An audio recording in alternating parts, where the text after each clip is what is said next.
என்ன பொதுவாக சொல்லிக்கிறான்னா, விசுவாசத்தினால நீதிமானாக்கப்படுகிறான். அதனால் நியாயப்பிரமாணம்லாம் கிடையாது அப்படின்ட்டு பொதுவான கிறிஸ்துவ வட்டாரத்தில் இது ஒரு பேச்சு. யாருமே நியாயப்பிரமாணத்தினால நீதிமான் ஆக முடியாது, விசுவாசத்தினால தான் ஒரு நாள் நீதிமான் ஆக்கப்படுகிறான். உண்மைதான். நம்ம யாரை விசுவாசிக்கிறோம்? தன்னையே பலியாக்குனவர் நமக்காக, அவரை விசுவாசிக்கிறான். நன்மை செய்கிறவரா சுற்றி தெரிஞ்சவரை விசுவாசிக்கிறான். நம்ம செஞ்ச பாவ கடனுக்கு தன்னுடைய பரிசுத்தமான ரத்தத்தை விளக்கரையமாக கொடுத்து நம்மளை மீட்டவரை நம்ம விசுவாசிக்கிறோம். பரலோகத்தெல்லாம் வெறுத்து நமக்காக நினைஞ்சாரு அடிமையின் ரூம் எடுத்தவரை நம்ம விசுவாசிக்கிறோம். அவர்கிட்ட அவ்வளவு கிரியைகள் இருக்கு. இன்னைக்கு ஒரு கிறிஸ்தவனை எடுத்துக்கிட்டோம்னா அவன் விசுவாசத்தில் என்ன காட்டுறேன்? இயேசுவின் ரத்தத்தால் கழுவப்பட்ட நீதிமான்றான். சரி, அந்த நீதிமான்னா நீ நீதிமானுக்குரிய வாழ்க்கையில் வாழ்ந்து காட்டணும்.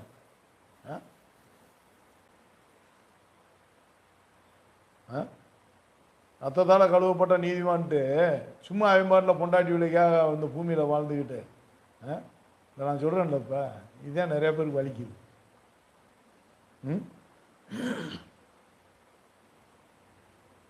இதான வலிக்குது. அப்படியே கசந்துருவாங்க. வாய்ப்பு கிடைக்கும் போது என்னைக்கிடா அவனை பழி எடுக்கலாம்னு இருப்பாங்க.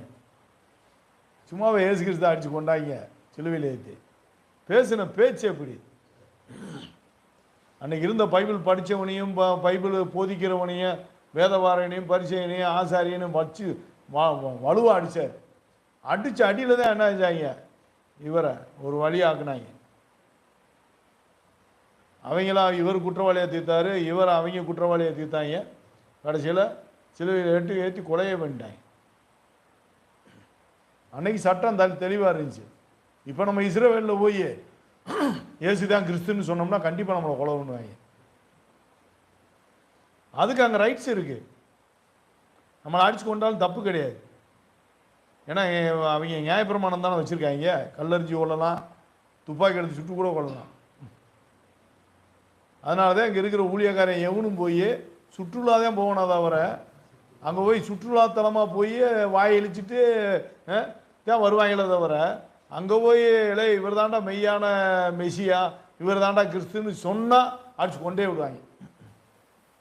அது பேசாத வரைக்கும் அவங்க வேலை கண்டுக்கிறாமல் இருப்பாங்க. ஏதோ மூடைங்க வர்றாங்க, முட்டா பயிலுங்க, ஒரு மனுஷனை கும்பிட்டு சுற்றி திரிறாங்க அப்படின்ட்டு பார்த்துட்டு அவங்க கண்டுக்கிற மாட்டாங்க. போனால் வருமானம்ல அவங்களுக்கு அந்நிய செலாவணியில். இதான் இப்போ நடக்கிறது. அப்போ ஒரு மனுஷன் நீதிமான ஆக்கப்படுகிறான் விசுவாச பிரமாணத்திலா நியாய பிரமாணத்திலா? இப்போ முதல்ல பவுல் என்ன சொல்றான்னு பார்ப்போம். 28 என்ன சொல்றது? 3ல் அதனால் மனுஷன் நியாய பிரமாணத்தின் கிரியைகளில் இல்லாமல் விசுவாசத்தினாலேயே நீதிமானாக்கப்படுகிறான் என்று தீர்க்கிறோம். எப்படி? இப்போ என்ன சொல்றாரு? நியாய பிரமாணத்தின் கிரியினால ஒரு ஆள் நீதிமானாக போறதில்ல, விசுவாச பிரமாணத்தினால தான் ஒரு ஆள் என்ன செய்யறாங்க? நீதிமானாக்கப்படுறாங்க. தெளிவா சொல்றாரு. நியாய பிரமாணத்தின் கிரியினால கிடையாது, விசுவாச பிரமாணத்தினால தான் ஒரு மனுஷன் நீதிமானாகிறாங்க. ஏன்? ஆதியில் சொல்லப்பட்டது பழைய ஏற்பாடு நியாய பிரமாணத்தின் கிரியை, புதிய ஏற்பாடு விசுவாச பிரமாணத்தின் கிரியை. பழைய ஏற்பாட்டில் நியாய பிரமாணம், புதிய ஏற்பாட்டில் கிறிஸ்துவின் பிரமாணம். அப்ப கிறிஸ்துவின் பிரமாணம் என்றால் என்ன? நியாயப்பிரமாணம். அந்த நியாயப்பிரமாணத்தை ஒரு மனிதனாய் பிறந்து நியாயப்பிரமாணத்தை நிறைவேற்றி நியாய பிரமாணிகரா மாறிட்டார். இவர் பேர் என்ன தெரியுமா? நியாய பிரமாணிகர். ஏன்னா நியாயப்பிரமாணத்தில் அந்த சரீரத்தில் ஒரிஜினலா நிறைவேற்றினார். இப்ப நம்ம எப்படி நிறைவேற்றணும்? விசுவாச பிரமாணத்தினால கிறிஸ்துவின் பிரமாணத்தை நிறைவேற்றணும். அப்ப கிறிஸ்துவின் பிரமாணம்னு என்ன? நியாய பிரமாணம். நியாயப்பிரமாணம் தான் இப்போ கிறிஸ்துவின் பிரமாணம் ஆயிடுச்சு. நியாயப்பிரமாணம் தான் இப்போ கிறிஸ்துவின் பிரமாணம் ஆயிடுச்சு. இதான் இப்போ மேட்ரு. அப்போ நியாயப்பிரமாணத்தை ஒழிச்சிட்டாங்களா? ஆனால் பவுல் சொல்றாரு, ஊன்ற கட்டவே வந்தோம். இயேசு கிறிஸ்து சொல்றாரு, நியாயப்பிரமாணத்தை அழிக்க வரல, நிறைவேற்றவே வந்தேன். அப்போ ஆதி காலத்தில் நியாயப்பிரமாணத்தை பழைய ஏற்பாட்டில் சொன்ன ஆவி, அதாவது நியாயப்பிரமாணம் ஆவிக்குரியதாக இருக்கிறது, அது மாம்சம் கிடையாது. நியாயப்பிரமாணம் கொடுக்கலன்னா நம்மளுக்கு பாவம்னா என்னன்னே தெரியாது. இச்சை என்பது பாவம்னா யாரும் சொல்ல முடியாது. உண்மையா இல்லையா? நியாயப்பிரமாணத்தில் வந்து இச்சை என்பது பாவம்னு சொல்லப்படல, சொல்லிடுச்சு. இல்லாட்டி யாருக்கு என்ன தெரியும்? தெரியவே தெரியாது. இச்சை என்பது பாவம் நியாயப்பிரமாணத்தில் சொல்லப்பட்டதுனால தெரியுது. அப்புறம் நம்ம இச்சிக்கிறோம்னா அது பாவம். சரி, இப்போ நியாயப்பிரமாணத்தின் கிரியினால் ஒரு ஆள் நீதிமானாக முடியாது, விசுவாச பிரமாணத்தின் கிரியினால தான் ஒரு ஆள் நீதிமானாக முடியும். திருப்பி அதை வாசிங்க.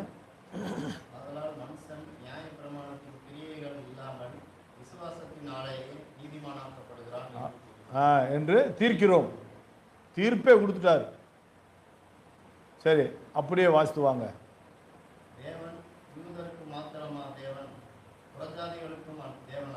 இப்ப நம்மளுக்கு அவர் தான் தேவன், யூதனுக்கு மட்டும் கிடையாது.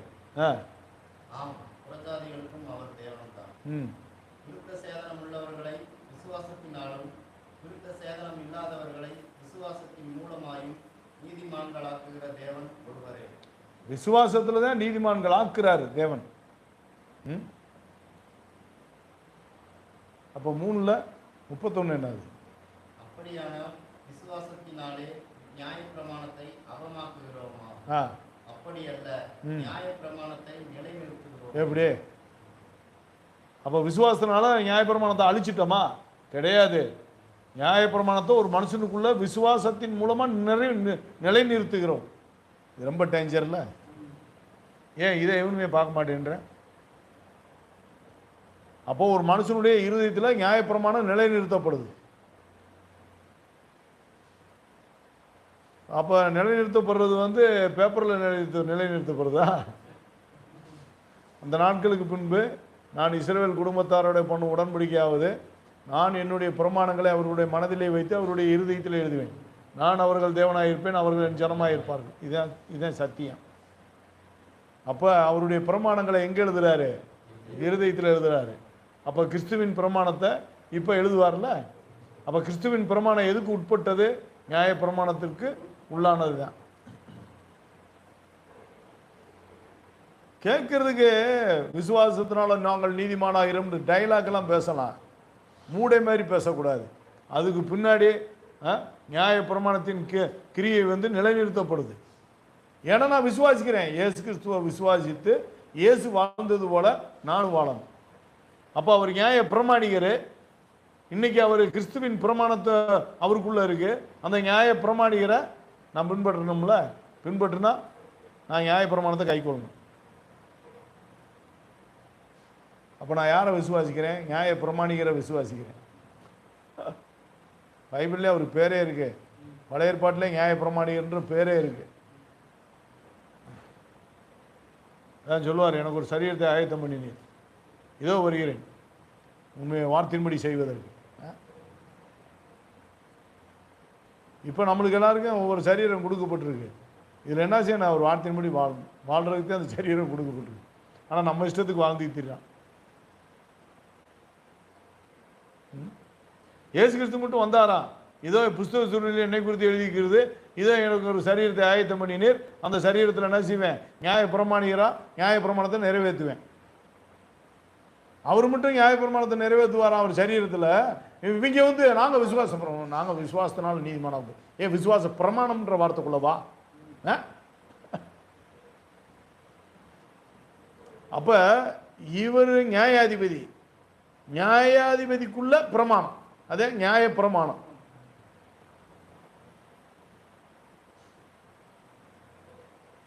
நியாயாதிபதினா நியாயத்துக்கே அதிபதி அவர். அவர்கிட்ட அநியாயமே இருக்காது. நம்மளாம் எங்கிட்டாச்சும் ஒரு அநியாயம் பண்ணிவிடுவோம். அந்த அநியாயத்தை மன்னிப்பு கேட்கும்போது தான் அவர் ரத்தம் என்ன செய்யுது, நம்மளை கழுவுது. அந்த அநியாயத்துக்கு சாத்தானுக்கு விளைக்கரையுமா அவர் ரத்தம் கொடுக்கப்பட்டு நம்மளுடைய பாவம் என்ன செய்யுது, மன்னிக்கப்படுது. அப்போ நியாயப்பிரமாணத்தை நிலைநிறுத்துகிறோம். ஆனால் முதல்ல தீர்ப்பு என்ன சொல்றாரு, நியாயப்பிரமாணத்தின் கிரியினால் அல்ல விசுவாச பிரமாணத்தினாலேயே எப்படி விசுவாசத்தினாலேயே நீதிமான்களாக்கப்படுகிறோம் என்று தீர்ப்பு செய்கிறேன். சரி, அப்போ விசுவாசத்தினாலேன்னு போட்டோன்னே அப்போ வெறும் மொட்டை விசுவாசமா? விசுவாச பிரமாணம்னு ஒரு வார்த்தை இருக்கு, அதை வாசித்து காட்டுங்க. இப்படி இருக்க மேன்மை பாராட்டல் எங்கே? அது நீக்கப்பட்டது. எந்த பிரமாணத்தினாலே? கிரியா பிரமாணத்தினாலேயா? அல்ல, விசுவாச பிரமாணத்தினாலேயே. விசுவாச பிரமாணம், நான் நீதிமானாக்கப்படுறேன், கிரியா பிரமாணத்தினால் அல்ல. ஆனால் மேன்மை பாராட்டல் நீக்கப்பட்டது. நான் செய்கிற நீதினால்தான் நான் பரலோகம் போவேன்னு நான் சொல்ல முடியாது. அவருடைய ரத்தம், அவர் எனக்காக சிந்தின ரத்தத்தை சிந்தின அந்த உடன்படிக்கையினால தான் நான் என்ன செய்ய முடியும், பரலோகத்துக்கு போக முடியும். தேவனாலதான் எல்லாம் கூடும். நான் நீதி செஞ்சாலும் நான் கடவுளா? எனக்காக மரித்து பிழைத்து எனக்காக பலியான அவர் தான் என்ன செய்யுது, அவர் தான் கடவுள், அவர் தான் தேவன். இப்போ பூமியில் வந்து வேற பேச்சுக்கெல்லாம் இடம் கிடையாது. பிதா தான் மகனை பலியாக கொடுத்தாரு. மகன் இந்த பூமியில் வந்து மாம்சத்தில் பிறந்து நம்மளுக்கு பரிசுத்தமான ஜீவ பலியாக நம்மளுக்கு என்ன செஞ்சார், தன்னை ஒப்பு கொடுத்தாரு. அதனால அவர் தான் கதாநாயகன். இப்போ நடக்கிற அந்த யுத்தத்தில் ஹீரோ யாருன்னா இயேசு கிறிஸ்து மட்டும்தான். நான் பிதாவை நான் பின்பற்றேன், நான் பரிசுத்தாவியை பின்பற்றேன்னு பேச்சுக்கெல்லாம் இங்கே இடம் கிடையாது. Only one, Jesus Christ. அவர் தான் இப்போ மகிமைப்படுத்தப்படக்கூடியவர். அவர் தான் நம்ம கணம் பண்ணக்கூடிய அவர் தான் எல்லா துதிக்கான மகிமையும் இயேசு கிறிஸ்துக்கு தான். இன்னும் ஆழமாக போனால் பிதாவை அவர் தான், குமாரன் தான் பரிசுத்தாவி தான் குமாரன் தான் பிதா தான் குமாரன். மூவரும் ஒன்றாக இருக்கிறார்கள். பர்வத்தில் சாட்சிகள் 3, பிதா, வார்த்தை, பரிசுத்தாவி. இம்மூவரும் ஒன்றாக இருக்கிறார். Only one. 1 2 3 கிடையாது. 1 1 1 அவ்வளோதான். நம்பர்லாம் கொடுக்க முடியாது. மூவரும் ஒருவர். ஆதியில் வார்த்தை இருந்தது, அந்த வார்த்தை தேவனிடத்தில் இருந்தது, அது தேவனாக இருந்தது. இப்போ நான் இருக்கேன், வெளியே இருந்து கேட்குறவங்களுக்கு என் வார்த்தை நான் கேட்கும். அந்த வார்த்தை எங்கேருந்து வந்துச்சு, எனக்குள்ள இருந்து தானே வருது. அப்போ அந்த வார்த்தை நான் கேட்குறேன் காதில். அப்போ அந்த வார்த்தை எங்கே இருக்கு, தேவனுக்குள்ள இருக்கு. அந்த வார்த்தை தான் என்ன இருக்கு, தேவனாவே இருக்கு. இப்போ நான் பேசுறேன்னா நான் தான் அப்படின்னு வரும்ல. அப்போ இயேசு கிறிஸ்து தான் எல்லாமே. யோவான்ல தெளிவாக சொல்லப்பட்டாச்சு. இதுக்கு மேலாம் தேவையில்லாத சம்பாஷணைகள்லாம் எல்லாம் எதுக்கு ஆகாது.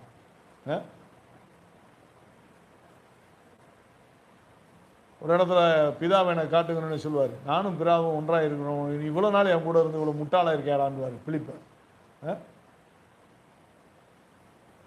இப்போ நமக்காக பலியானவர், நம்ம பாவத்துக்காக அடிக்கப்பட்டவர், தன்னையே பலியாக ஒப்பு கொடுத்தவர், அவரைத்தான் நம்ம என்ன செய்யணும், மகிமைப்படுத்தணும். வாழ்ந்தா அவர் மாதிரி வாழணும், செத்தா அவர் மாதிரி சாகணும்.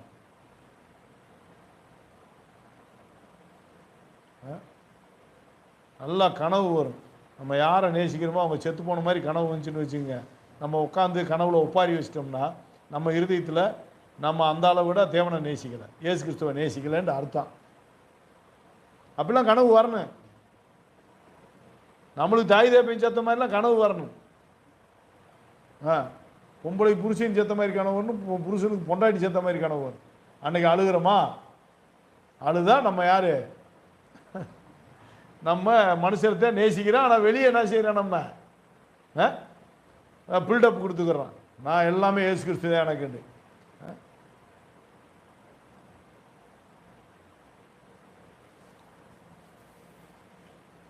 அப்போ விசுவாச பிரமாணத்தினாலா நியாய பிரமாணத்தின் கிரியினாலா? அதை வாசிக்க திருப்பி. இதில் மேன்மை பாராட்டுறதுக்குள்ள இடம் கிடையாது. நான் பயங்கரமாக நீதி செஞ்சேன், நான் பரலோகத்துக்கு போயிருன்ற பேச்சுக்கெல்லாம் இடம் கிடையாது. மேன்மை பாராட்டலாம் ஒன்றும் தேவையில்லை. அப்படியே மேன்மை பாராட்டினா யாருக்குள்ள நீ மேன்மை பாராட்டின? கிறிஸ்துவுக்குள்ளதே மேன்மை பாராட்டணும்.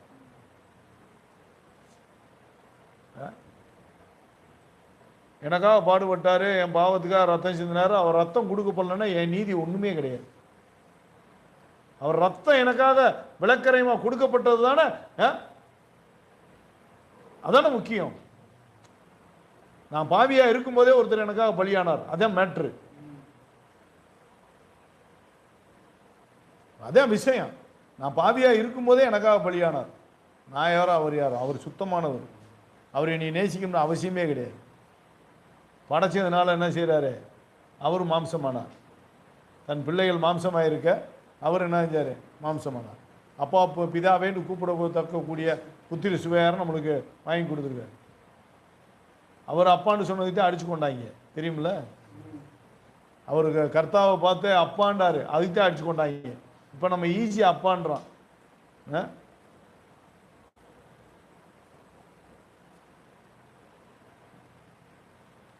அப்போ மேன்மை பாராட்டுறதுக்கு ஒன்றுமே கிடையாது. நம்ம மேன்மை பாராட்டினா எனக்காக அவர் சிந்தின ரத்தம், அவர் பட்ட பாடு, அவர் பலியானது, மனசுகுமாரனுக்கு தலைசாக்கி இடம் இல்லை, என் மனசில் அவருக்கு தலைசாக்கி இடம் கொடுப்பேன்.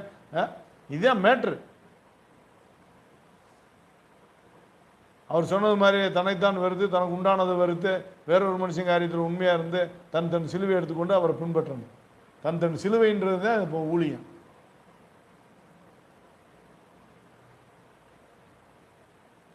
ஆமாம், ஒரு 4 பேரை சுமந்தோம்னா 4 பேருக்கு நம்ம நன்மை செய்கிறோம், அவங்களுக்கு சத்தியம் சொல்கிறோம். இதுதான் ஊழியம்.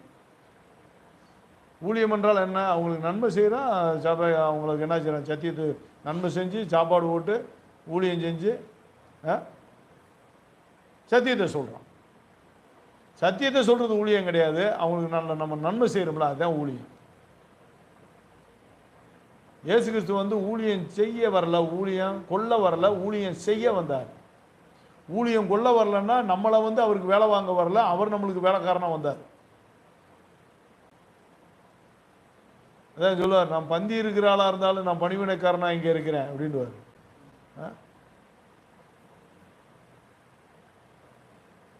அதான் திருவிருந்தில் ராப்போச்சனத்தில் வந்து அவரே என்ன செய்வார்? எல்லோரும் காலையும் கழுவி சீலையை துணியை வச்சு என்ன செய்வார்? காலை தொடச்சி இவ்வளவா என்ன செஞ்சார்? தன்னை தாழ்த்தினார்.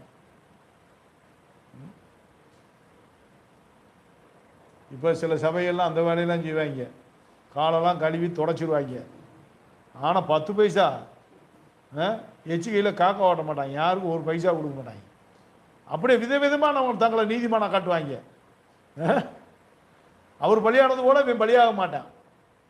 பொண்டாட்டி வலிக்கு தான் அவன் பலியாவேன். செத்தனைக்கு அவங்க தான் உட்காந்து அழுவாங்க, சொந்தக்காரங்க தான் உட்காந்து அழுவானதை வர ஊனரும் ஜப்பானிகளும் குருடர்களும் ஏழைகளும் வந்து கேடு ஊரே வந்து கஞ்சிலா சனம்லாம் வந்து சாப்பிட்ட சனம் வந்து ஏன் இப்படி செத்து போயிட்டாரே, அக்கா இப்படி செத்து போயிட்டாங்களே வந்து அழுகிறதுக்கு எந்த ஊர்லேயும் நடக்காது.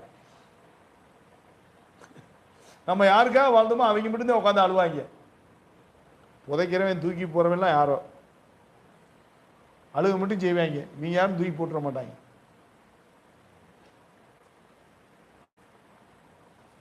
ஆக அவர் அவயம், இந்த சரீரம் அவர் நம்மளுக்காக அவருடைய அவயத்தவே கொடுத்து நம்மளை மீட்டதுனால நாம அவருடைய அவயமா இருக்கோம். நீங்கள் கிறிஸ்துவின் அவயமா இருக்கிறீர்கள் என்று அறியாதிருக்கிறீர்களா? ஒருவன் தேவனுடைய ஆலயத்தை கெடுத்தால், ஒருவன் கிறிஸ்துவின் அவயத்தை கெடுத்தால் தேவன் அவனை கெடுப்பார்.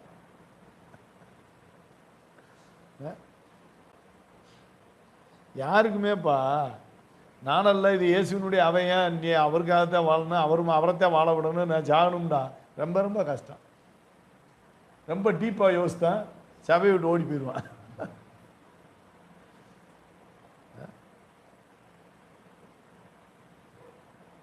நீ எதனால நீ விசுவாசத்துக்குள்ள வந்த? விசுவாச கேள்வியினாலயா? விசுவாச கேள்வி இல்லையே. ஏன் ஓடுற? 2 கேள்வியை கேளு.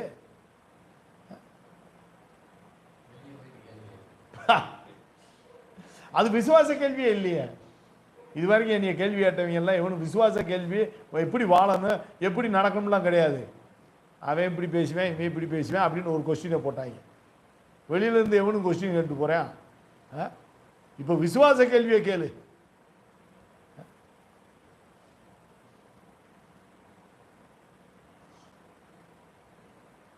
இப்போ விசுவாச கேள்வி நாங்கள் ஒரு கேள்வி பதில் வைக்கிறோம் ஒரு 3 வாரத்துக்குள்ள. அதில் பாருங்க விசுவாச கேள்வியை கேட்போம். எப்படி வாழ்ந்தா பரலோகம் போக முடியும், எப்படி வாழணும், என்ன ஏது, அதுதானே தேவை.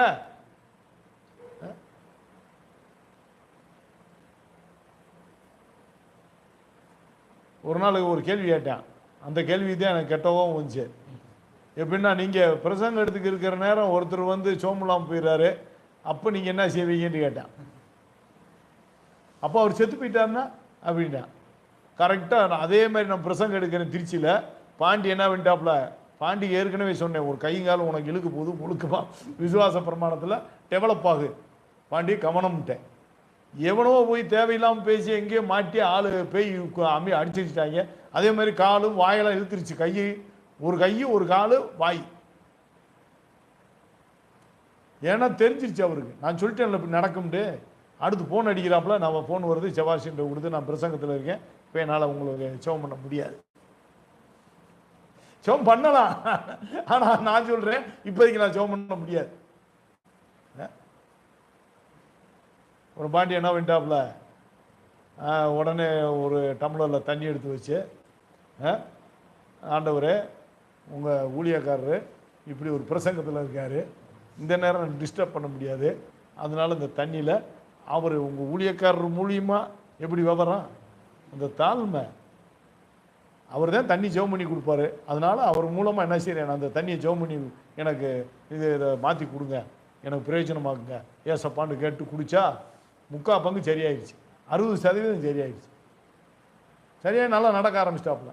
அதுக்கப்புறம் பிரசங்கம் முடிஞ்ச பின்னாடி மிச்சத்தை சொன்னாப்புல கொஞ்ச நேரம் பிரேயர் எடுத்து 100% ஆள் தெளிவாயிட்டாப்புல. இவ்வளோதானே.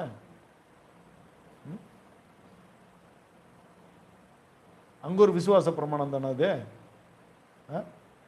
ஏன்னா நான் அவரால் வந்து ஊழியக்க வேலைக்காரன்னு நம்புகிறாப்புல. சிலருக்கு வந்து ஏன் வேலைக்காரன்னு சாட்சி கொடுப்பார், சிலருக்கு சாட்சியெல்லாம் கொடுக்க மாட்டார். என் பாட்டில் அவர் வாங்கி தீ வாங்கி போவாங்க. இப்போ அதெல்லாம் அப்படியாலாம் தூக்கி வெளியேறிச்சிக்கிருக்காரு. எனக்கு யார் சாட்சி கொடுக்க முடியும், அவர் தான் சாட்சி கொடுக்க முடியும். அவர் வேலைக்காரனுக்கு அவர் தான் வேலைக்காரன்னு சொல்ல முடியும்.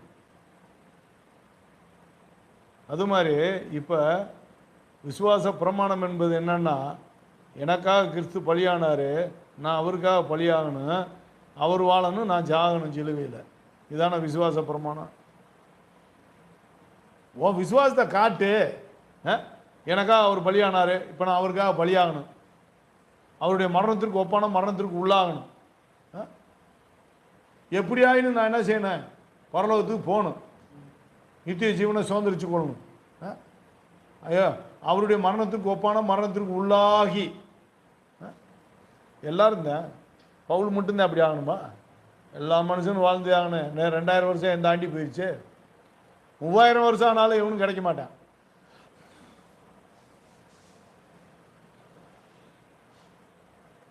அதுக்கு தான் போய் என்ன செய்யணும், கிறிஸ்துவுக்குள் நித்திரை அடையணும். கிறிஸ்துவுக்குள் மரித்தவர்கள் ஒரு கூட்டம் இருக்கு, கிறிஸ்துவுக்குள் நித்திரை அடைந்தவர்கள் ஒரு கூட்டம் இருக்கு.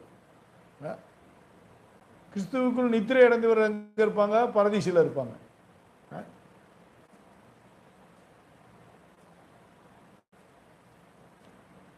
ஏன்னா அவரை போலவே அவங்க மரணம் அடைஞ்சவங்க. அவர் அவங்க தன்னோட கொண்டு வருவார். எப்படி? அதில் என்னன்னா, கிறிஸ்துவுக்குள் நித்திரை அடைந்தவர்கள் அவர் கூப்பிட்டுக்கே வருவார். ஆனால் கிறிஸ்துவுக்குள் மரித்தவர்களை எழுப்புவார். 2 மேட்டர் இருக்கா? ஒரு கூட்டம் இங்கேயே நித்திரையில் இருக்கு, ஒரு கூட்டம் பரதீசில் போய் நித்திரையில் இருக்கு. எடுத்துருக்கீங்களா ஏதாவது வசனம்? அப்போ கல்லறையெல்லாம் திறக்குது, அது ஒரு லிஸ்ட்டு. ஆனால் அவருக்குள்ள நித்திரை அடைந்தவர்கள் அவரோட வருவாங்க, அதுதான் மேட்ரு. இது ரகசியம். அப்போ ஒவ்வொருத்தருடைய அர்ப்பணிப்பு என்பது வித்தியாசம் இருக்கு. இப்போ ஒரு ரத்த சாட்சியாக ஒரு ஆள் அவருக்குன்னு செத்து போயிட்டா, அவர் மாதிரியே செத்தா அதுக்குன்னு ஒரு என்ன இருக்கு, தனி மதிப்பு மரியாதை இருக்கு. எடுத்துருக்கீங்களா?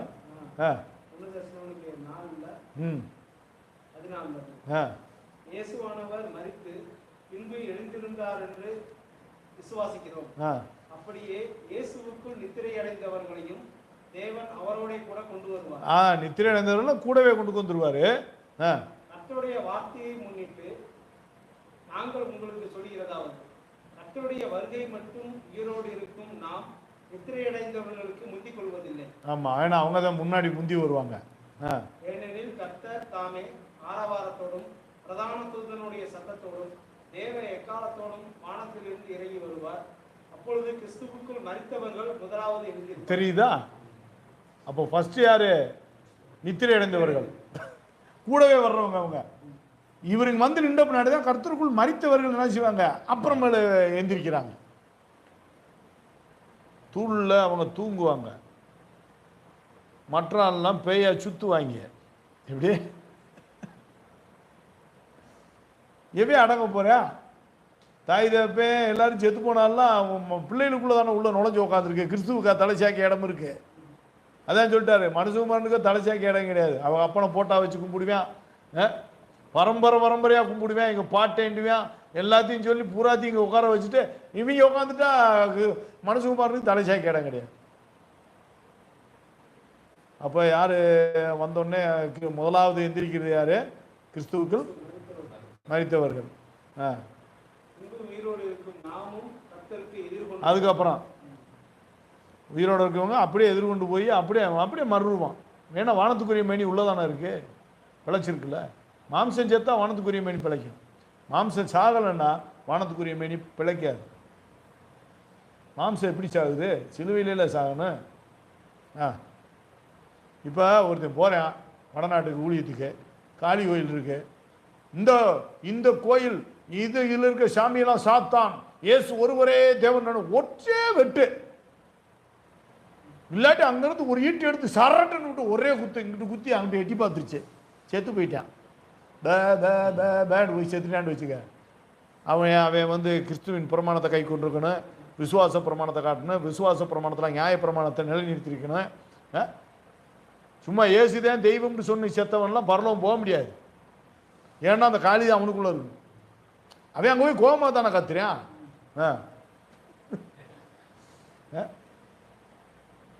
ஏன் அவன் உண்மையான ஆண்டவருடைய பிள்ளையா இருந்தால் அவன் ஒரு வேலை செஞ்சு 4 பேர் கஞ்சி ஊற்றிட்டு போயிடுவான்ல, கிறிஸ்துவ தனக்குள்ள இருந்து வெளிப்படுத்தி காட்டுவான்ல. அதான சத்தியம். நீ போய் ஒரு இடத்துல போய் கத்தி சொல்லுன்னு எங்கேயாச்சும் சொல்லியிருக்காரா இயேசு கிறிஸ்து? போய் விற்கிறவங்களுக்கு முன்னாடி நின்று அடிச்சு நொறுக்கடா அப்படின்னு என்ன சொல்லியிருக்காரா? பவுலே போறாரு, போனோடனே அங்கே போய் என்ன செய்யறாரு, மார்ச் மேடையில் ஏறி நின்று, அதாவது நீங்க அறியாத ஒரு தேவனை குறித்து நான் அறிவிக்க வந்திருக்கிறேன்றார். அதாவது அறியப்படாத தேவன் ஒரு இடத்துல எழுதி வச்சிருப்பாங்க. அப்ப அதை காட்டி சொல்றாரு, இந்த அறியப்படாத கடவுளை தான் சொல்ல வந்திருக்கேன்னுவார். அதெல்லாம் ட்ரிக்கு. இப்படி அது அவருடைய திறமை. யாரையும் வளைச்சு உள்ளோன்னு கொஞ்சம் போட்டுருவார். ராஜாவை கூட என்ன செய்வாரு, ஆஃப் பண்ற மாதிரி பேசுவார். அவரே சொல்லுவார், ராஜா நீ கொஞ்சம் கூட நீ வந்து என்ன இந்த கிறிஸ்தவனாவே மாத்திட்டாடா பண்ணுவார்.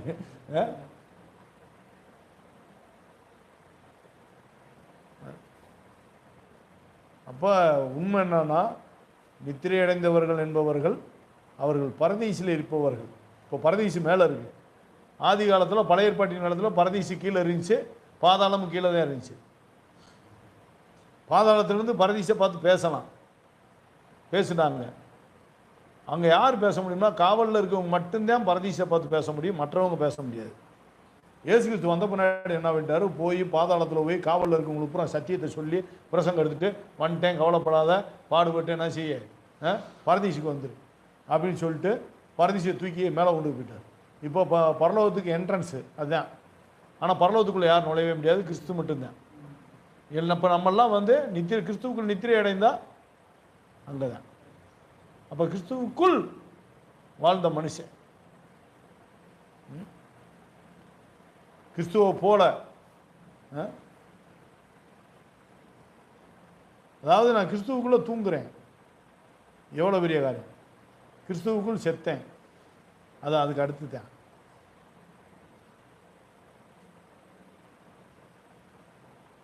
இப்படி சொல்கிறார்ல, என் வார்த்தைகளை கேட்டு அவன் முன்னாடி செய்கிறவன் என்ன செய்வான், மரித்தாலும் பிழைப்பான்.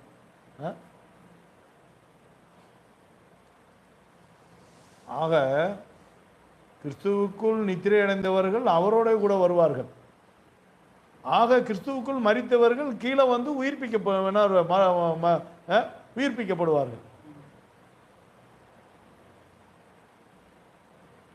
அப்போ கிறிஸ்துவுக்குள்ளான வாழ்க்கையிலேயே ஒரு கட்டம் மேலே இருக்கு, மேன்மை இருக்கு. கிறிஸ்துவா வாழ்ந்து சாகுறது, அடுத்து கிறிஸ்துவுக்குள் மரிக்கிறது. கிறிஸ்துவுக்குள் மரிக்கிறதுனா சிலுவையை சுமந்து சிலுவையில் போய் என்ன செய்யறது, அவர் செத்த மாதிரி தான் சாகுது.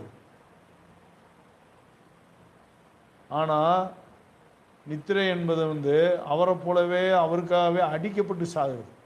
அது ரத்த சாட்சி. சாட்சியின் வசனத்தினாலும் அவங்களை என்ன செய்வாங்க, இவங்க அடிச்சு கொள்ளுவாங்க. இயேசு கிறிஸ்துவனுடைய சாட்சியினாலும் சாட்சியின் வசனத்தினாலும் அடிச்சு கொள்வாங்க. ரொம்ப பாடுபட்டு சாக வேண்டி வரும். அவங்கெல்லாம் வந்து சித்திரவதைப்பட்டு அடிச்சு கொண்டு வேதனையில் போய் அவங்கள என்ன செய்வார், கொண்டு போய் பரதீசில் இளைப்பாருண்டுவார். இப்படி விஷயங்கள் வேற மாதிரி இருக்கு. இப்போ வாழ்ந்து ஒருத்தவங்க சிலுவையை சுமந்து சிலுவையிலே அந்த ஊனர் சப்பானி குடலுக்காக வாழ்ந்து செத்தாங்கன்னா அவங்க அவருக்குள்ள மரித்தவர்கள். அவர் வரும்போது உயிர்ப்பிப்பார். பிரேத குழியெல்லாம் திற உண்டு போகும். பிரேத குழியில் இருக்கவங்களாம் எந்திரிச்சு வருவாங்க. இது ஒரு ஒரு ஒரு காலகட்டம். இப்போ என்ன செய்கிறான், கிரியினால இல்லை, மேன்மை வராட்டுறதுக்கு ஒரு இடமும் கிடையாது. விசுவாச பிரமாணமே என்னை நீதிமானம் ஆக்குகிறது. அதனால நியாயப்பிரமாணத்தை நாங்கள் அழிக்கலை, நியாயப்பிரமாணத்தை நிலைநிறுத்துகிறோம் கிறிஸ்துவின் பிரமாணமாக. இப்போ நியாயப்பிரமாணம் இருக்கு, அது கிறிஸ்துவின் பிரமாணமாக நிலைநிறுத்தப்பட்டிருக்கு. தானே சத்தியம்.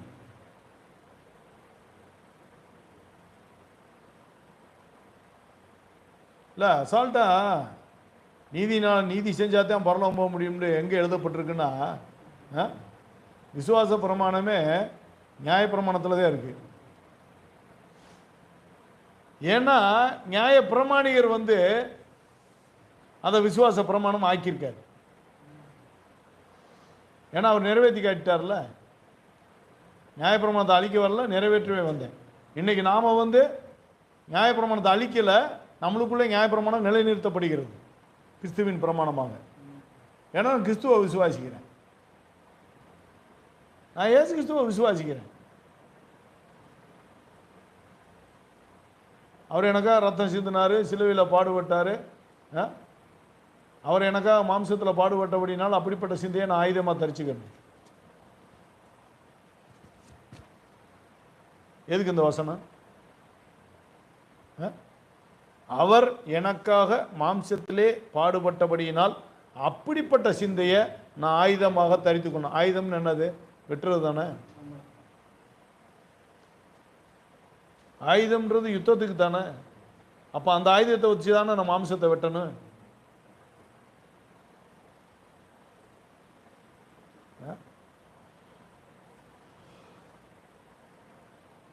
அப்படிப்பட்ட சிந்தை. அவர் எனக்காக மாம்சத்தில் பாடுபட்டார், அடிமையின் ரூபம் எடுத்தார், பரிசுத்தமான ஜீவ பலியை எனக்கு ஒப்பு கொடுத்தார். அது மாதிரி நான் ஒரு ஆளுக்கு காசு கொடுத்தாலும் அந்த காசு சுத்தமாக இருக்கணும், அது அழுக்காக இருக்கக்கூடாது. விஷயம் வேற மாதிரி இருக்கு. எனக்கு அவர் சிந்தின ரத்தமே எனக்கு பரிசுத்தமான ரத்தம். அப்புறம் நான் சுத்தமாயிட்டேன்னா எனக்கிட்ட இருக்கிற எல்லாமே சுத்தமாக தானே இருக்கேன். சுத்தமுள்ளவனுக்கு எல்லாம் சுத்தமாக இருக்கு, அசுத்தமுள்ளவனுக்கு எல்லாம் அசுத்தமாக தான் இருக்கு. அசுத்தம்னு என்ன? மாம்சத்துக்காக வாழ்றது. சுத்தம்னு என்ன? ஆத்மாவுக்காக வாழ்றது. ஆத்மா பிழைக்கணும்னு நான் வந்து இப்போ வசனத்தை கை கொண்டா சுத்தம். மாம்சம் பிழைக்கணும்னு நான் வசனத்தை ஏற்றுக்கிட்டு உட்காந்துக்கிட்டேன்னா அது அசுத்தம்.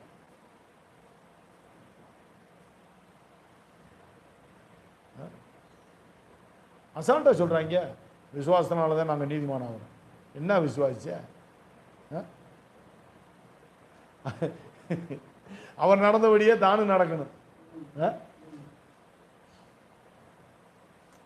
ஒருத்தன் கிறிஸ்துவ விசுவாசிக்கிறேன்னு சொல்லிட்டான்னா அவர் நடந்தபடியே தானும் நடக்க வேண்டும். கிறிஸ்துவுக்குள் நிலைத்திருக்கிறேன் என்று சொல்லுகிறவன் அவர் நடந்தபடி தானும் நடக்கணும். ஏவன் அவன் பாட்டில் வீட்டில் கஞ்சியை குடிச்சிட்டு பொண்டாட்டி விளைக்க அவன் பாட்டில் உட்காந்துருக்கான்.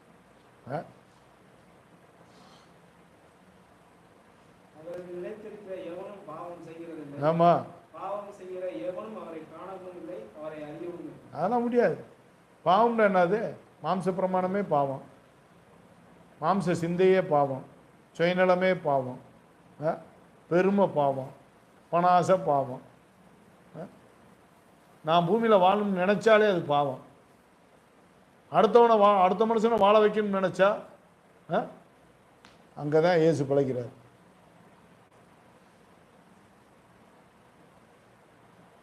அதனால நான் யாரையும் வாழ வச்சிட முடியாது. கிறிஸ்துவுக்குள்ள ஒரு மனுஷன், அதுக்கு அந்த மனுஷன் கிறிஸ்துவ நேசிக்கிறது தான் நான் கஞ்சி ஊத்துறேன்.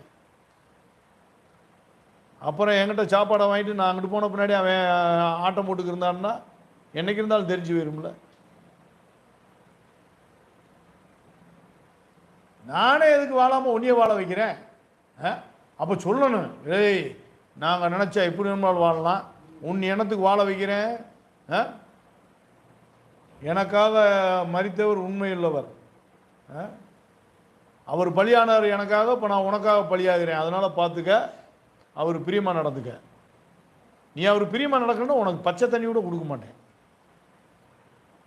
இல்லைங்க, அதை அன்னைக்கு ஆண்டவர் ஜட்ஜ்மெண்ட் டேயில் பார்த்துக்கிட்டேன். நம்ம செய்கிற கடமையை செஞ்சுட்டு போவோம். அப்புறம் நீ யாரு? அப்போ அவன் அந்த காசையே வாங்கி அவரை அவமானப்படுத்துவான். அவனுக்கு அவன் என்ன இருந்தாலும் இருக்கணும். இந்த பொண்டு வேலையெல்லாம் இருக்கக்கூடாது. கராரா இருக்கு. தாய் தேப்பை விட்டுருவாங்களா? சாராயம் குடிச்சிட்டு வந்தா விட்றா மகனே வாடா உட்கார்றா, தாயை பார்த்து பெத்தாயை பார்த்து ஒரு 4 கறியை வதக்கி போடு, பாவம் தண்ணி அடிச்சுட்டு வந்துட்டேன், நீ என்ன செய்யறாதுக்கு அவனை தூக்கி வெளியே வரைக்கும் அப்படி போக முடியுமா? தாய் கறி வறுத்து போட முடியுமா? ரொம்ப கடுப்பாயிட்டாங்கன்னா வசத்தை வச்சு கொண்டு விடுவாங்க.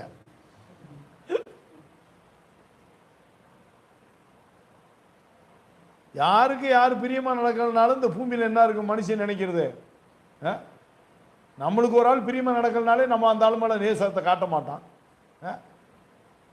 100 குறை சொல்லுவான்.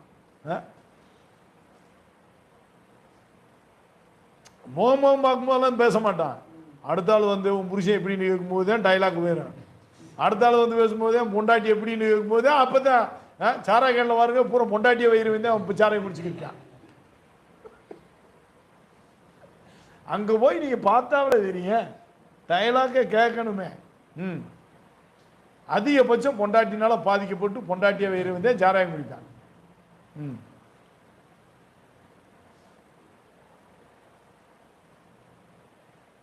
ஏன்னா ஒவ்வொருத்தரும் ஒவ்வொருத்தர் எதிர்பார்க்குறாங்க. அவங்க எதிர்பார்ப்பு வந்து பூர்த்தி அடையலன்னும் போது வந்து குற்றச்சாட்டு வந்துடுது. இப்போ நான் ஒரு மனுஷனுக்கு போய் சாப்பாடு போடுறேன், நான் அவனை எதிர்பார்க்குறேன், அவனை கிறிஸ்துவுக்கு உள்ளாக்கணும்னு நான் எதிர்பார்க்குறேன், கிறிஸ்து அவனுக்குள்ள இழைப்பானும் நான் எதிர்பார்த்து நான் சாப்பாடு போடுறேன். அதே நடக்கலன்னா அப்புறம் நான் எனக்கு சாப்பாடு போட்டேன்னா பிரயோஜனம்? பிரயோஜனம் இல்லையா? கிறிஸ்து மகிமை பண்ணும்ல. எதுனாலும் எந்த மேன்மை பாராட்டுறதுக்கு இடம் இல்லை. நான் கிறிஸ்து அவருக்குள்ளதே நான் மேன்மை பாராட்டுறேன். அப்போ நான் ஒரு ஆளுக்கு உதவி செஞ்சாலும் அவருக்குள்ளதே நான் செய்ய முடியும். அப்போ நான் கிறிஸ்துவா இருந்தில்ல நான் போய் செய்யணும். அப்போ நான் என்ன எதிர்பார்ப்பேன்?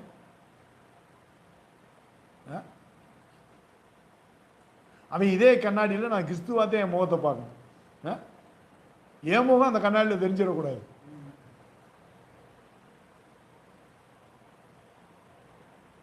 அப்போ நான் ஒரு மனுஷனை பார்த்து பேசுகிறேன், நான் பேசும்போது என் முகம் அந்த கண்ணாடியில் தெரிஞ்சிடக்கூடாது. கிறிஸ்துவின் பிரமாணம் அந்த கண்ணாடியில் தெரியும். அப்போ நான் ஒரு ஆள்கிட்ட பேசினேன் இன்னைக்கு காலையிலேருந்து சாயந்தரம் வரைக்கும், நான் எப்படி பேசினேன் கண்ணாடியில் தெரியுமே.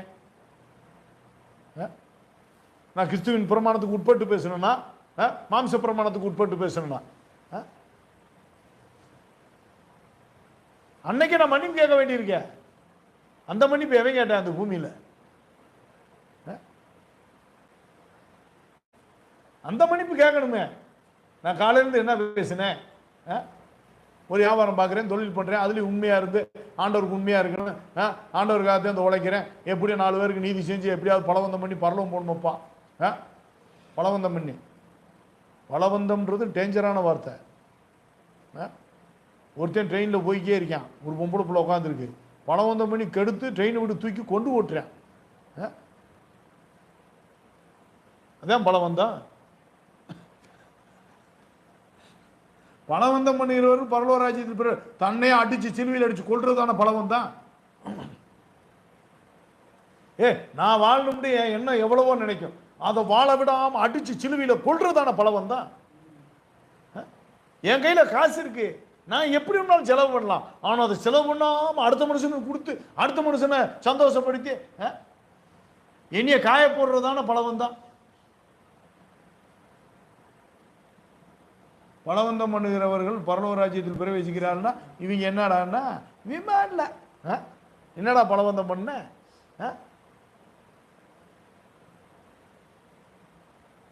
ஒரு பொம்பளை பிள்ளைய ட்ரெயினில் பார்க்குறேன், கெடுக்கிறேன், அவனுக்கு அந்த அளவுக்கு வெறி ஏறுது.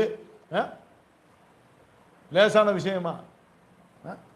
பொம்பளை எதிர்த்து போராடுவா, போராடினாலும் அவனுக்கு அந்த குலவெறி இருக்கு, காமவெறி.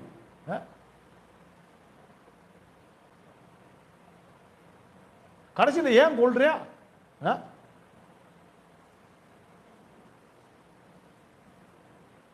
இதான் பலவந்தம்.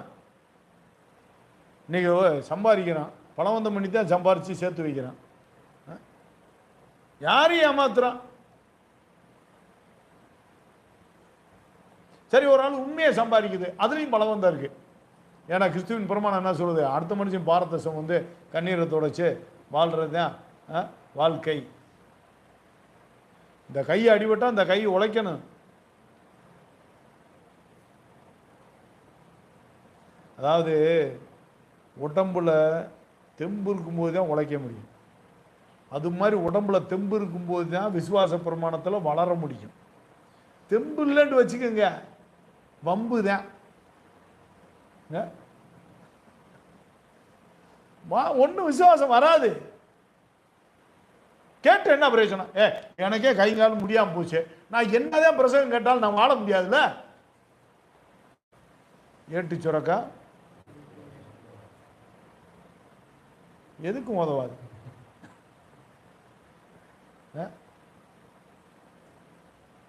சொர கூடாயிட்டாலும் உள்ள இனத்தை வச்சு கூட போட்டு வச்சிடலாம். ஏட்டு சுரக்கா எதுக்குமே ஆகாது. அப்ப என் உடம்புல வலு இருக்கும்போது நான் விசுவாச பிரமாணத்தை காட்டினாத்தான் பிரயோஜனம். அப்படி இல்லாமல் நான் வசனத்தை காட்டி நான் செத்து போயிட்டேன்னா கடைசியில் நான் காவலுக்கு போக தயாராக இருக்க முடியுமா? காவல்னா எங்க? அவன் நரகத்தில் போய் வேகணும். ஏசுதான் தெய்வம்ண்டு வேக்காட்டுக்குள்ள யார் போவா? நான் எதுக்கு போறேன் சாமி, உனக்கே நான் அடிமையா வாழ்ந்துக்கிறேன்னுவாங்க. உன் வீரம்லாம் அங்க இருக்காது. எங்க பலவந்தம் பண்ணி அவங்களை எதிர்த்துப்பிடு. நீ என்னென்ன சுபாவத்துக்கு வாழ்ந்தே அந்த தேவர்கள் பூரா நிற்பாங்க. வா, நான் சொல்ற வேலையை பூமியில போய் நிறைவேற்று. எவன் மனசுக்குள்ள போய் என்னென்னத்தை செய்யணுமோ செய்யணும். உனக்கு இருக்கிற நோக்காடோட அங்கே போய் உட்காந்து அவனையும் நோக்காடாக்கணும். இதெல்லாம் போய் செய்யிடான்னு வாங்க, நீ செய்யணும். முடியாது, உன்னால தெரிஞ்ச பாருன்னு பலவந்தம் பண்ணி என்ன செய்யணும்? அந்த அக்கினி குழிக்குள்ள போய் கிடக்கணும். பலவந்தம் பண்ணி உனக்கு நீ சொல்ற வேலையை நான் செய்ய முடியாதுடா, நீ கடவுளே கிடையாதுடா, ஏசு ஒருத்தர் தான்டா, அவர் நான் பூமியில் இருக்கும்போது விட்டு விட்டேன்டா, வசனம் கேட்டேன்டா, நடக்க முடியலடா, இப்போ என்னால் இப்போ முழு பலத்தோடு இருக்கேன்டா, அவருக்காக நான் பாடுபடுறேன்டா, அவர் தான்டா, நீங்கள்லாம் கடவுளே கிடையாதுடா, நீங்கள்லாம் அந்தகாரம் இருள்றா அப்படின்னு டைலாக் பேசணும்ல. காவலில் போகணும்ல. அந்த ஐஸ்வர்யான் காவலுக்கு போனான்ல, அவன் காவலில் தானே கிடந்தேன். ஏன் அவன் காவலுக்கு போனேன்? நல்லவன். ஐஸ்வர்யானை யாரும் லேசாக பேசிடக்கூடாது, அவன் நல்லவன். அதனால தான் கீழே தம்பிகளுக்கு போய் எப்படியாவது சுவிசேஷம் சொல்ல பண்ணும்னு ஆசைப்படுறான். அந்த ஆள் சொல்லுவாப்புல, இவனை கீழே அனுப்புங்க, அப்படின்னு அதுக்கு ஆபிரகாம் சொல்லுவார், எப்பா அனுப்பலாமப்பா, அதெல்லாம் நம்ப மாட்டாங்க. மருத்துவன் ஒருத்தன் கீழே போனாலும் அவன் சாயலாக இருக்கான்ட்டு ஐம்பாட்டில் போய்க்கிருப்பேன் அவன் பொழப்ப பார்த்து. கடவுளே இயேசு கிறிஸ்தே வந்துட்டாரு, மூலகர்த்தாவே இன்னைக்கு இருக்கிற எல்லாத்துக்கும் ஒரு மூலகர்த்தாவே வந்து பிறந்துட்டாரு, அவரவே போடா வேசியின் மகனேன்ட்டாங்க. அவர் மதிக்கவே இல்லையா? இடருக்கு எதுவான கல்லாத்தே இருந்தாரு, இடறி கீழே விழுந்தாங்க. இவர் இல்லை, இவர் மெசியா கிடையாது, கிறிஸ்து இவர் ஆளு, இவர் கிடையவே கிடையாதுட்டாங்க. பண்டை எல்லாம் முடிச்சு போயிரும்ல, பழி காணிக்க எல்லாம் முடிச்சு போயிடும். நம்மளே காணிக்க ஆகணும், நம்மளே பலியாகணும். பழியையும் காணிக்கையும் ஒளிய பண்ண வந்தார், அவர் ஒளிய பண்ணுவார். மெசியா வந்தோடனே பழியும் காணிக்க ஒளிஞ்சிரும்.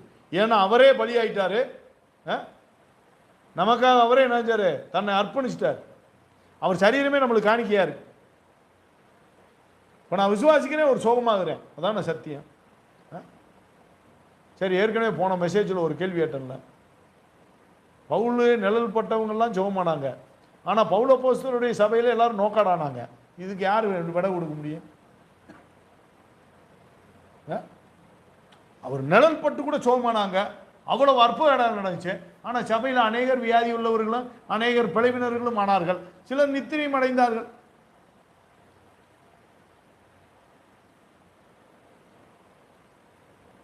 இது எங்க போய் சேர்க்குது?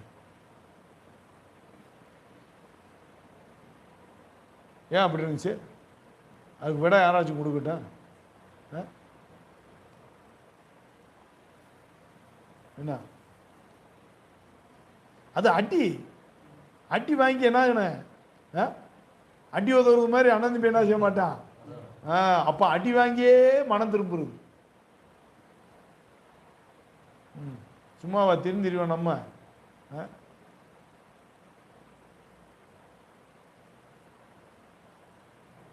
ஜெயிலில் போய் நன்னடத்தை இருந்தால் தான் சீக்கிரம் வெளியே வர முடியும்.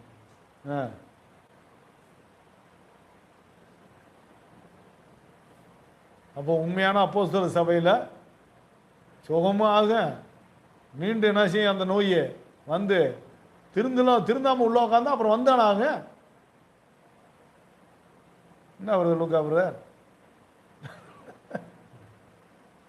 ஆமென்றும் ஆமேன் என்றும் சொல்ல கடை.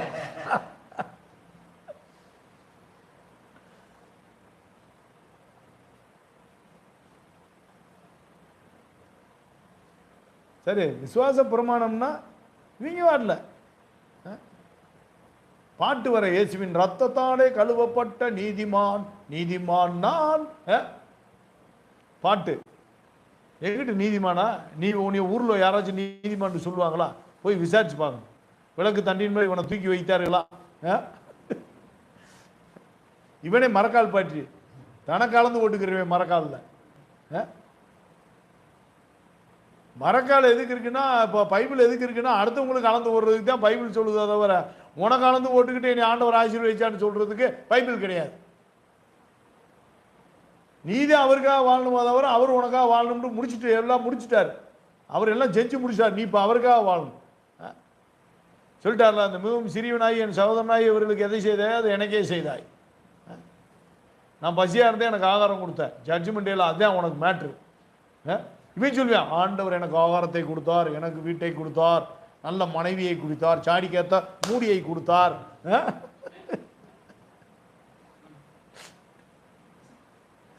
அங்க போய் கதைக்கு ஒண்ணு கதையே ஆகாது.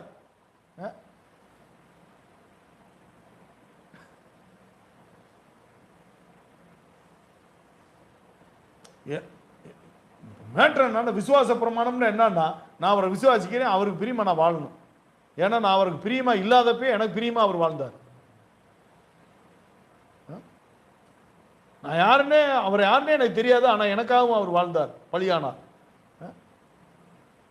நான் இப்போ அவரை நம்பும் போது அவர் ரத்தம் எனக்கு என் பாவத்துக்கு விளக்கரைமா கொடுக்கப்படுது, பாவ கடன் அடைக்கப்படுது. அதுக்கு மேலே நான் செய்கிற நீதி ஏதோ அவர் எனக்குள்ள வாழ்றான்றதுக்காகத்தான் அந்த நீதி. நான் ஏன் வாழ்றேன்னா அவர் வாழ்றாரு. அப்ப கிரியா பிரமாணம் ஒண்ணுமே கிடையாது. நான் செய்கிற நீதிகளும் அவர் தான். அப்போ வசனம் சொல்லுது பழைய ஏற்பாட்டிலே எங்கள் நீதியாகிய கர்த்தர் என்பது அவருடைய நாமம். எங்களுடைய நீதியாகிய கர்த்தர், நான் செய்கிற நீதி தான் கர்த்தர். அப்புறம் நான் செஞ்ச நீதியை நான் தான் செஞ்சேன் எப்படி சொல்ல முடியும்?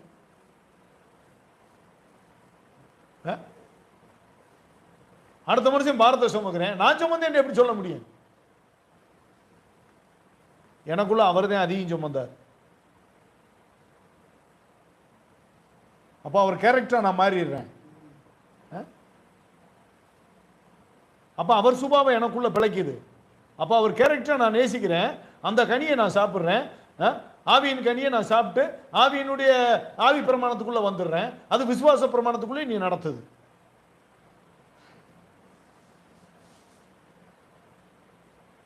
அப்படித்தானே? அப்ப அந்த கேரக்டர் எனக்குள்ள வந்தோடனே சொல்லுவாங்கல்ல, அந்த கேரக்டராகவே மாறிட்டான் அந்த படத்தில் வாங்க. இப்போ படத்தில் ஒரு நடிகருக்கு எதுக்கு அவார்டுன்னா அவன் அந்த கேரக்டராகவே மாறிட்டான். இப்போ நான் பைபிளை படித்தேன், அப்படியே அந்த கேரக்டராகவே நான் மாறிட்டேன்.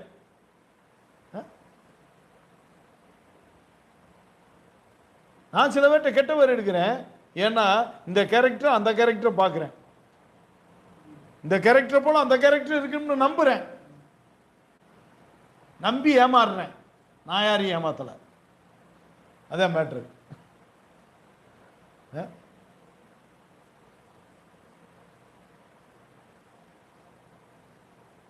நான் யாரையும் சபையில் ஏமாத்தவே கிடையாது, இனியும் தான் ஏமாத்திருக்காங்க. யாரையும் ஏமாத்தணும்னு எனக்கு ஒன்றும் இல்லையே. எல்லா ஊழியக்காரனும் மக்களை ஏமாத்துறேன், அந்த வேலையை நான் செய்யறது இல்லை. என்னை நானே மேன்மை வராட்டேனா? பலியாகத்தான் நம்ம சபையே வச்சிருக்கான், ஒருவருக்கு ஒருவர் பலியாகிறோம். யாரையும் நம்ம பழி எடுக்க போறதில்ல, நம்ம பலியாகிற ஆளு. அதான் சொல்றாரு, ஆடுகளை ஓனாயிலுக்குள்ள அனுப்புறது மாதிரி அனுப்புறேன், நாம தான் என்ன செய்யணும், ஆடுதான் கவனமா இருக்கணும். அப்ப சர்ப்பங்களை போல வினா உள்ளவர்களா இருங்க. என்ன செய்யறது? நம்பினார் கெடுவதில்லை. வர்றாள் பூரா இயேசு கிறிஸ்துக்குள்ள வளருதுன்னு நான் நினைக்கிறேன், அதுல தான் சந்தோஷப்படுறேன். நான் அப்படி வேணும்னா மேன்மை பாராட்டி பேசியிருப்பேன். ஒவ்வொருத்தரும் வளரும்போது நான் என்ன செய்வேன், உயர்த்தி உயர்த்தி பேசுவேன். அதை நான் ஆசைப்பட்டேன். இன்னைக்கு அவன் ஓடி போயிட்டான்னா அதுக்கு நான் என்ன செய்யறது? உண்மை இல்லை, நான் நினைக்கிற அளவுக்கு அவன் வாழ முடியாது. அவன் மனம் போல வாழ வெளியே ஓடி போயிறாங்க. அதை பற்றி எனக்கு தொழுவும் பிடிக்கல. தொழுவத்துக்குள்ள வேலி அடைப்பு இருக்கேன், நீ வெளியே போயிட்டேன்னா எங்கே வேணாலும் போகலாம், ஆனால் சுற்றி மிருகம் தெரியுது, உன்னை ஆப்படிச்சு விட்டுரும்.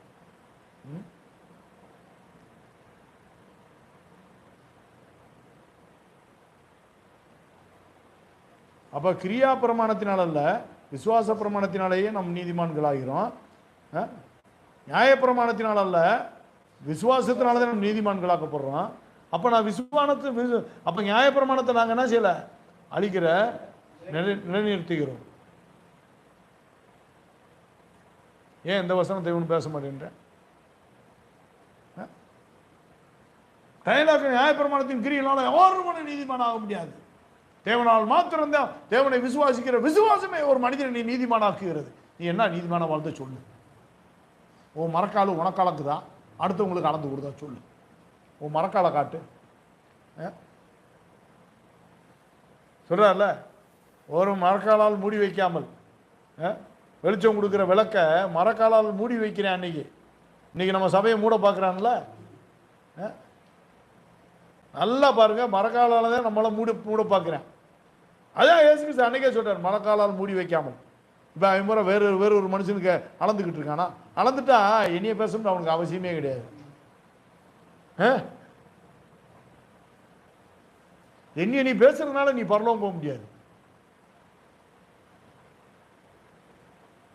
நான் உன்னைய பேசுறதுனால நான் பரலோகம் போக முடியாது. நான் கிறிஸ்துவின் பிரமாணத்தை கை கொண்டு நான் என்ன அளவின்படி அளக்குறேனோ அந்த அளவின்படி எனக்கு அளக்கப்படும். அந்த வேலையை நான் பார்த்தா தான் நான் பரலோகம் போக முடியுமோ தவிர நீயா நானான்றதெல்லாம் இங்கே ஒன்றும் கிடையாது. பவுல் எத்தனையோ பேரை திட்டினாரு, எவ்வளோ வர உன்னை சபையை விட்டு வெளியேற்றுங்கடான்றாரு, எவ்வளோ பேசியிருக்காரு. ஒருத்தன் நீ என்ன வராமல் இருக்கேன்டா, வர்றேன்டா, வந்து உன் பலத்தை என்னன்னு பார்க்குறேன்டா அப்படின்றாரு.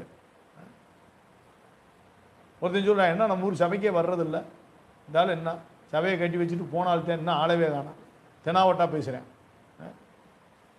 இங்கேருந்து லெட்டர் அனுப்புகிறாங்க, ஒருத்தர் ரொம்ப ஓவராக பேசிக்கிருக்கேன். சில பேர் என்ன செய்கிறான், பைபிள் எடுத்துக்கிட்டு வீடு வீடாக என்ன செய்கிறான், வீண் அலுவலக்காரராக அழைச்சிக்கிருக்கான். வீண் அலுவலன்றா என்னது, வீடு வீடாக ஏசுன்னு சொல்லி கஞ்சி குடிக்கிறதே வீண் அலுவலர்.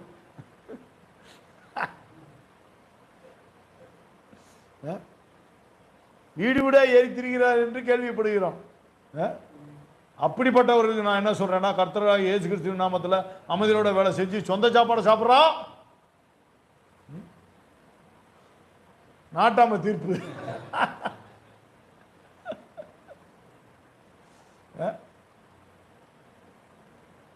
அது இயேசு கிறிஸ்துவின் நாமத்தில் உனக்கு கட்டளையிட்டு புத்தி சொல்றான். அந்த புத்திமதி கூட இயேசு கிறிஸ்துவின் நாமத்தில் தான் வருது. அப்போ வேலை செய்யறது கூட அமைதியாட்ட வேலை செய்யணும். அங்கே ஆர்ப்பரிச்சுக்கிட்டு பந்தா பண்ணிக்கிட்டு வாய் ஐயா ஐயா எண்ணிக்கிட்டு வேலை பார்க்கக்கூடாது. அமைதியோட வேலையை பார்த்து நம்ம வேலையில் கரெக்டாக இருக்குமா, அதில் சத்தியத்தில் இருக்குமான்னு பார்த்து முடிச்சுக்கணும். ஆவி குறையாது. நம்ம நிறைய பேசணும்னா ஆவி குறையும். காலையிலேருந்து சாயந்தரம் இப்போ சொன்னோம்ல, ஒரு மனுஷனை பார்த்தா அங்கே கண்ணாடி இருக்கு, வேற ஒன்றும் இல்லை. ராத்திரி நீ மன்னிப்பு கேட்கணும்னா அந்த கண்ணாடியில் பாரு தெளிவாக தெரியும். முன்னாடி தானே கண்ணாடி இருக்கு, பின்னாடியா இருக்கு. முன்னாடி நீ கண்ணாடியை பார்க்கலன்னா பின்னாடி நீ வருத்தப்படுவ. அப்போ உன் முகத்தை பார்க்குற, உன் சுபாவ முகத்தை எங்கே பார்க்கணும்னா அடுத்த மனுஷங்கிட்ட தான் உன் சுபாவ முகம் அந்த மனுஷனுக்கு தான் தெரியும். நம்ம எப்படித்தான் நல்ல வேணால அடுத்த ஆள் சொல்லணும் நம்ம யாருண்டு. அப்போ நம்ம முகம் கண்ணாடி அங்கே தானே இருக்கு. அப்போ மன்னிப்பு கேட்கும்போது அந்த கண்ணாடியில் பார்த்தாலே தெரிஞ்சு போயிருப்பேன் நான் என்னடா பேசுனேன்னு. அந்த கண்ணாடி பார்க்க திறமை இல்லைன்னா ஒரு பிரயோஜனம் கிடையாது. சில பேர் சொல்லுவாங்க, என் வீட்டில் கண்ணாடியே கிடையாது, நான் சீவிரதே கிடையாது. பிரயோஜனமே கிடையாது. உன் தலைக்கு என்னதை வச்சு நீ சீவலன்னா அடுத்த மனுஷனுக்கு என்ன வாங்கி கொடுத்துருவேன் நீங்க? அப்போ வீ சொல்லுவாங்க, நானே என்ன தேய்க்கிறது இல்லை, நான் போய் இவனுக்கு என்ன வாங்கி கொடுக்கணுமா, போட வெண்ணன்ட்டு போயிடுவாங்க. நம்ம சொல்லுவான், ஏய் பசுவில் உனக்கு ஆகாரத்தை கூட, நானே ஒழுங்காக கஞ்சி குடிக்கிறது இல்லை, நான் கிட்ட அடுத்த ஆளுக்கு கஞ்சி ஊற்றுறது. சோப் போட்டு ஒழுங்குமா நீயும் குடி, மற்றவங்களுக்கு சோப்பு வாங்கி கொடு, நானே சோப் போட்டு குடிக்கிறது இல்லை, அதனால நான் யாருக்கு வாங்கி கொடுக்கறது இல்லை. நம்மளை நேசிக்கத்தானே செய்யறான். அப்படி யாருமே இந்த பூமியில் பார்க்க முடியாது. நம்மளை நேசிக்கத்தான் செய்வோம். அது மென்டலாக இருக்கும் அப்படி இருந்தா.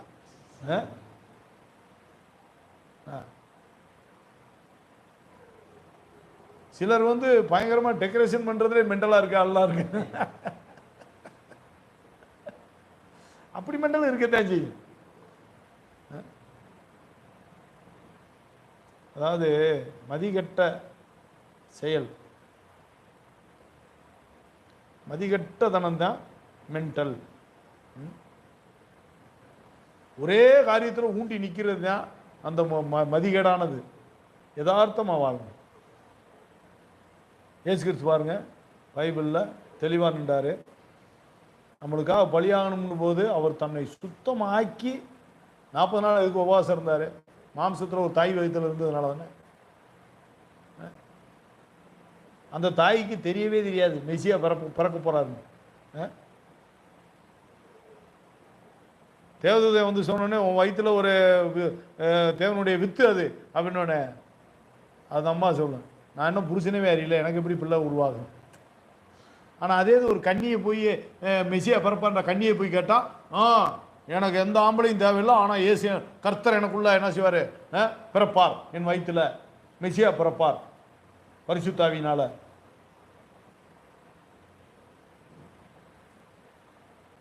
எலியாவும் பிறந்தாரு.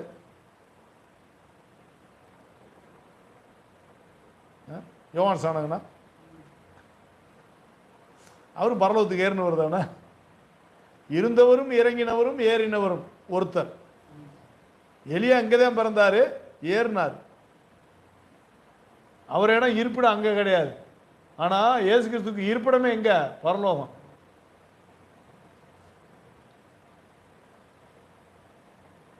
இதெல்லாம் விசுவாச கேள்வி.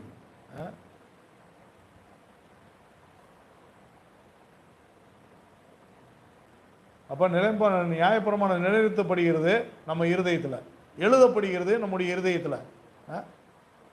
நியாயப்பிரமாணிகர் அவர் வாழ்ந்ததுனால கிறிஸ்துவின் பிரமாணமாக எழுதப்படுகிறது. ஆனால் எழுதப்படுவது நியாயப்பிரமாணம் தான்.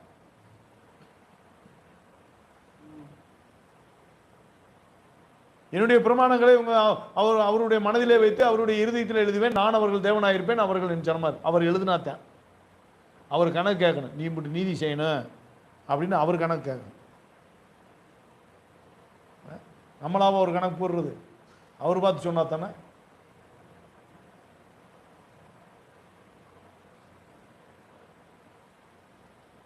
அவர் தானேப்பா சொன்னேன். அவர் தான் ஒரு வசனத்தை மனசில் எழுதுனேன், இந்த வசனத்தை நிறைவேற்றுறான்னு. இதுக்கெல்லாம் யாரும் செவி கொடுக்க மாட்டாங்க, இந்த லைனுக்குள்ளே வரமாட்டாங்க.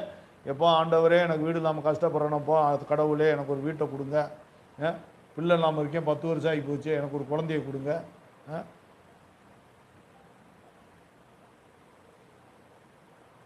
எங்கிட்டு 50 வயசில் பிள்ளை பிறந்து 40 வயசில் பிள்ளை பிறந்து அதுக்கப்புறம் அவனுக்காக ஓடி ஓடி உழைச்சி இவன் எங்கிட்டு பரலோகம் போகிறது?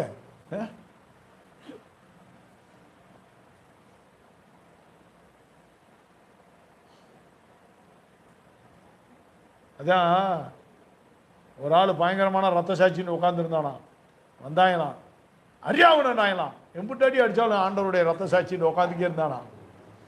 அப்போ தலைவன் வந்தானா, இல்லை லூசு பயிலா, அவன் மகனை தூக்கி வந்து அடிக்கிறான். கேனத்தனமா இவன் ரத்த சாட்சி, அவன் யுத்த சாட்சியான்னு இப்போ பார்ப்போம்டா, மகனை கொண்டு வந்து அடிக்கிறான்னு. அப்படி ஒரு டைம் கற்கன்னு சுற்றி கொப்புன்னு ஒரு எத்து கனவுல. அப்போ என்ன ஆகி போச்சு? தன்னை அடிக்கிற வரைக்கும் நான் பெரிய நீதிமான், நான் இயேசுக்காக சாவேன். ஆனால் அவன் நேசிக்கிறாளை அடித்தா தானே வேயாருன்னு தெரியும். அப்போ நம்மகிட்ட ஆண்டவர் வந்துடுறாரு, நம்மளை எப்படி அடிப்பார்? நம்மளை எம்பிட்டு அடித்தாலும் சோதனையினால் தீருகிறது என்ன? எப்படியா அந்த வசனம் என்ன வரும்? கண்டிக்கிற கோல் வந்தாலும் சோதனையினால் தீருகிறது என்ன? எத்தனை சோதனையும் தாங்குவான். ஆனால் கண்டிக்கிற கோல் வந்துச்சு, சபை விட்டு ஓடி போவான். என்னடா புதிய பறக்குதுன்னா ஓடுனே. அதனால நம்ம சபையிலேருந்து ஓடுறவனை பார்க்கவே முடியாது, புழுதி மட்டும்தான் இருக்கணும். ரொம்ப நாள் கழிச்சுட்டே அவன் ஓடினாண்டே நம்மளுக்கு தெரியும்.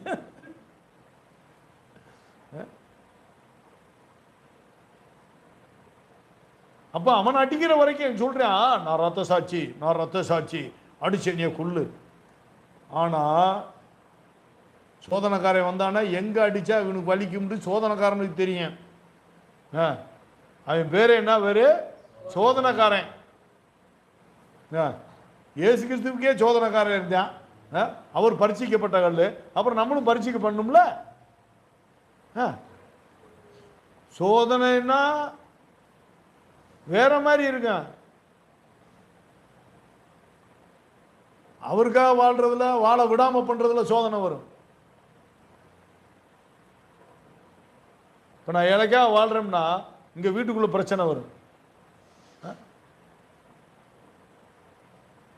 அதான் சொல்றாரு, சோதிக்கப்படுகிறவனும் நான் தேவனால் சோதிக்கப்படுகிறேன் சொல்லாதிருப்பான். சோதனைக்காரன் தான் சோதிக்கிறவன். கொஸ்டின் பேப்பர் அவங்க கையில் இருக்கு, விட அவர் பைபிளில் சொல்லி கொடுத்து வச்சிருக்காரு. அவன் எங்கிருந்து கொஸ்டின் எடுக்கிறான்? பைபிள் இருந்தான கொஸ்டின் எடுக்கிறான். ஒரு சர்ச்சுக்கு போங்க, பாஸ்டர் நிறைய கொஸ்டின் எடுக்கான், அவனுக்கு எல்லாமே தெரியும், அவனுக்கு பதில் தெரியும். ஆனால் இவன் கொஸ்டின் பேப்பர் கொண்டு வந்தான்னா யாருக்கும் பதிலே தெரியாத அளவுக்கு அடிப்பான். டஃப்பாக தான் இருக்கும். சொல்றாருல, நான் இவர்களுக்காக வேண்டிக் கொள்கிறேன், உலகத்துக்காக வேண்டிக் கொள்ளல, என்னுடைய சீசர்களுக்காக இவர்களுக்காக வேண்டிக் கொள்கிறேன். ஏன்னா தீமை நின்று ரசிக்கும்படியாக. ஏன்னா உலகம் என்னைய போச்சு, இவங்களையும் பாதிக்கும், கொண்டே விடுவாங்க.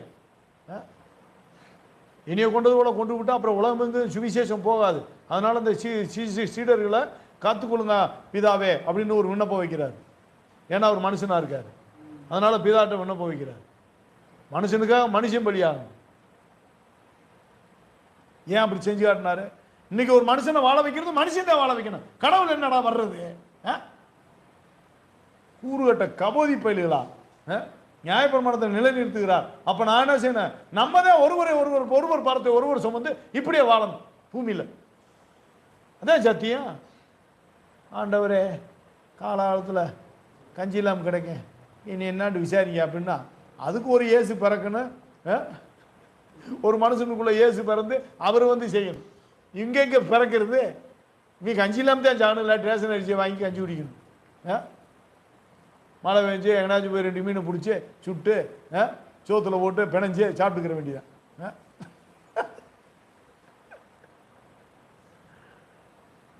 ரேஷன் அரிசி ஓசி தானே.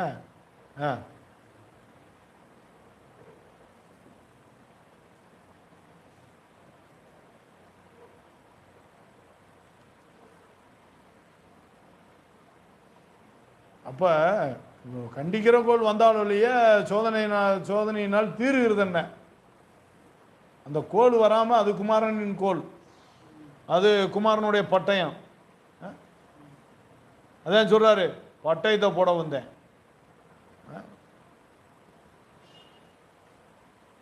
அக்னியை போட வந்தேன், பற்றி எரிய வேண்டும் என்று விரும்புகிறேன். பட்டயத்தை எதுக்கு போடுறாருன்னா பிரிக்கிறதுக்கு தான் போடுறாரு. அந்த பட்டயம் என்னது? வசனம். ஒரு குடும்பத்தையே 4 5 ஆக்கி விட்டுரும். ஒரே வீட்டில் 2 பேருக்கு விரோதமாய் 3 பேரும், 3 பேருக்கு விரோதமாய் 2 பேரும் பிரிந்திருப்பார்கள், 5 பேர் பிரிந்திருப்பார்கள். கலவரம் ஆகி போயிரும் வீட்டுக்குள்ள. உண்மையான சத்தியத்தை பைபிளை படிச்சு ஒழுக்கமா வளர்ந்தா வீட்டில் ஒரு ஆள் நிம்மதியா இருக்க முடியாது. உள்ளது அப்படித்தானே எழுதியிருக்கு. சமாதானத்தை அனுப்ப வந்தேன் என்று என்ன எண்ணிக்கொள்ளாதே, எங்கள் சமாதானத்தை அல்ல பிரிவினையை உண்டாக்க வந்தேன், அக்னியை போட வந்தேன். அக்னி என்னது? வசனமா இருக்கு. இவங்களுக்கு மட்டும் அப்படியே ஆறுதலின் தெய்வமே அப்படின்னு வாங்க. அது உம்முடைய திரு சமூகம் எவ்வளவு இன்பமானது. எங்கிட்ட இன்பம் துன்பம் மட்டும்தான் இருக்கும். சொல்லிட்டாரு, எனக்கு நான் உபத்திரவத்தின் வழியாகத்தான் அவர் பூரணப்பட்டார். அப்படித்தான் கஷ்டம் துன்பம் தான், அப்படித்தான் ஓடணும். அதுலதான் ஆத்மா ஆரோக்கியம் அடையும். சுகபமா வாழ்ந்தோம்னா ஆத்மா செத்து போயிடும். போயிட்டு பார்ப்போம்.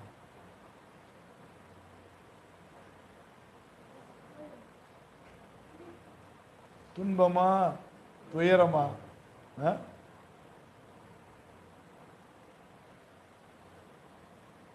இல்ல கேட்டா விசுவாச பிரமாணம் அசால்ட்டா பேசுறாங்க. விசுவாசம்னா அதுல ஒரு பிரமாணமே இருக்கு. விசுவாசம்ன்றது ஒரு வரமா இருக்கு. விசுவாசம்ன்றது ஒரு வரம். அப்போ ஒரு வசனத்தை வந்து வரம் பெற்றவர்களை தவிர வேற யாரும் ஏத்துக்கிற முடியாது. பிறக்கும் போதே அன்னகரா பிறந்தவன் உண்டு, மற்றவர்களால் அன்னகர்கள் ஆக்கப்பட்டவர்கள் உண்டு, பரலோக ராஜ்யத்தின் நிமித்தம் தங்களை அன்னகர்கள் ஆக்கி கொண்டவர்கள் உண்டு. பரலோக ராஜ்யத்தின் நிமித்தம் அன்னகரானவன் யாரு? ஐம்பாட்டில் அன்னைக்கு ஒரு பொண்டியின் பிரசங்க எடுத்துக்கிட்டான். அவன் பரலோக ராஜ்யத்தின் நிமித்தமா சேலை கட்டி நிற்கிறான். வெக்கம் கட்டுறாங்களா? கேட்ட அன்னகரா அது சாஞ்சபராஜ் மாதிரி ஆளு. இவங்க ஒரு அர்த்தம் இல்லாம இருக்கு. பொம்பளை ட்ரெஸ் ஆம்பளை போடக்கூடாது. அவன் யாரு? ஆம்பளை தானே. 6 மாசம் ஜெயிலில் வச்சு கும்புனா அவன் ஆம்பளை ஆயிடுவானா? முடியாது. சென்ம சுபாவமே அவன் பொம்பளையா பிறந்துட்டான், சரீரத்தில் ஆம்பளையா இருக்கான். சென்ம சுபாவம் பொம்பளை சுபாவத்துக்கு பிறந்துட்டான். இல்லைங்க. அப்போ ஒரு ஒரு ஒரு அலி மட்டும் ஆம்பளை ஆக முடியாதா? அதே மாதிரி எந்த மனுஷனும் இயேசுவாக முடியாது. இயேசுவானா பூரண புருஷன், இயேசுவாகனா பூரண பொண்டுங்க. ஆம்பளையாக இருந்தாலும் பொம்பளையாக இருந்தாலும் எல்லாருக்கும் ஒன்று தான், வேறு வழி கிடையாது. சில நேரம் பயங்கர கோபமாக வச்சு விடுவேன், வைக்காமலாம் பொண்டு நாய் பொண்டாட்டி விலைக்கா வாழ்கிற பொண்டு நாய்களாண்டா உட்காந்துக்கிருப்பேன். அப்படி சபையில் உட்காந்துக்கிருந்து நீ இதை நான் சொன்னேன்னா அவனுக்கு வெறி வருமா வராதான்? நிறா என்னைக்கு இருந்தாலும் அவன் சிரிக்கவே மாட்டேன். அம்மனை உனக்கு என்னைக்கு இருந்தாலும் நான் பழி எடுக்காம விட மாட்டேனான்னு இருப்பேன். அவனுக்கு கஞ்சி ஊற்றிக்கு இருப்பான்,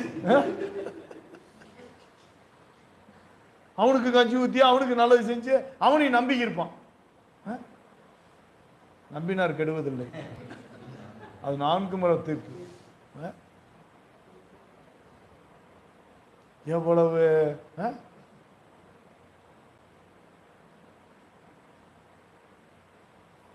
சபையில் ஒரு ஆள் சிரிக்கலன்னு வச்சுக்க, கணக்கு போட்டுறணும். ஒரு பெரிய ஏவுகணை அடிக்க போகிறாங்கன்னா அதுலேருந்து ஒரு லிஸ்ட்டு போய் சதுரம் போடுவாங்க, போட்டு நடுவில் செட்டு பண்ணி குப்புன்னு அடிப்பாங்க. அது மாதிரி போட்டுறணும். அவன் ஒரு 3 மாதம் கூட உள்ளே இருக்கக்கூடாது, அவனை விரட்ட பண்ணும். இல்லாட்டி அவனுக்கு விசுவாச கேள்வியை கேட்கணும். விசுவாசத்தினால எனக்கு இவ்வளவு கேள்வி இருக்கு, இந்த வசனத்தின் மீது இப்படி கேள்வி இருக்குன்னு சும்மா வெட்டி கேள்வியெல்லாம் கேட்டுக்கிற கூடாது. உங்களை பற்றி மற்ற சர்ச்சில் சபைகளில் இப்படி பேசப்படுது, அதுக்கு உங்களுடைய பதில் என்ன? இதுக்கெல்லாம் தேவையே கிடையாது. இந்த வசனத்தை எப்படி கை கொள்ள முடியும்? கை கொள்ள முடியுமா? தேவனால் தான் கூடும். எப்படி கூடும்? கண்டிக்கிற கோளால கூடும், நாட்டின் தேவனால கூடும். தாவீது சொல்றால, முன்னும் பின்னு முன்கரை வைத்து நெருக்கிறாரு. இப்ப நம்மளுக்கே பாருங்க, என்னமாச்சும் ஒன்று செஞ்சோம்னா அடுத்த நிமிஷம் அடி விழுந்துருது. அப்போ அந்த காரியத்தை செய்ய பயம் வந்துருதுல்ல, அடி விழுந்து போயிருதுல.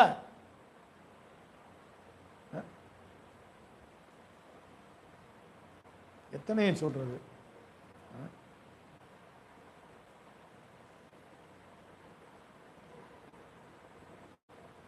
இப்போ எனக்கு ஒரு ஆள் டீ வாங்கி கொடுத்து ஒரு வடை வாங்கி கொடுக்குறான்னு வச்சுக்கோங்க, அவங்க ஆவிலாம் வாங்கி கொடுத்தா என்னால் தின்ன முடியாது. நம்மளுக்கு ரொம்ப பழக்கமாக தான் இருக்கேன். நம்ம நாட்டில் வாங்கிட்டு என்ன செய்வான், வடை தானு வாங்கி தின்றோம்னு வச்சுக்க, இங்கிட்டு 2 கட்டி இங்கிட்டு 2 கட்டி விழுகும். தின்னவிட முடியாது.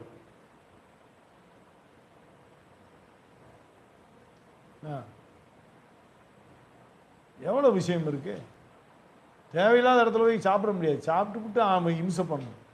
ஏன்னா அங்கே சுத்தமாக அசுத்தமாக, பரிசுத்தம் இல்லை, இந்த ஜட்ஜ்மெண்ட் வரும். நம்ம நீதியில் இருக்கால் ஒரு அநீதிக்காரங்கிட்ட போய் சாப்பிட முடியுமா? கந்து விட்டி கொடுக்குறவன் வீட்டில் போய் சாப்பிட்டு விட முடியுமா? என்னதான் உண்மையாக உழைச்சாலும் அவன் நீதி செய்யலைன்னா அந்த வீடு அழுக்காத்தானே இருக்கேன். அப்போ விசுவாசத்தினால் நீதிமான் ஆகிறான்னா நீதிமான் ஆக்குறார் ஒருத்தர் உண்மைய.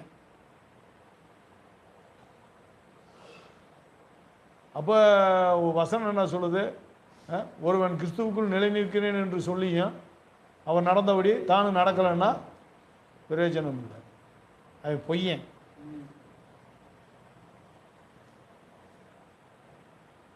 நமக்குள்ள பாவம் என்பது இல்லை என்போமானால் அவரை பொய்யராக்குகிறான். ஒரு நாள்ல நம்ம எத்தனை இடத்துல தவறுவான்?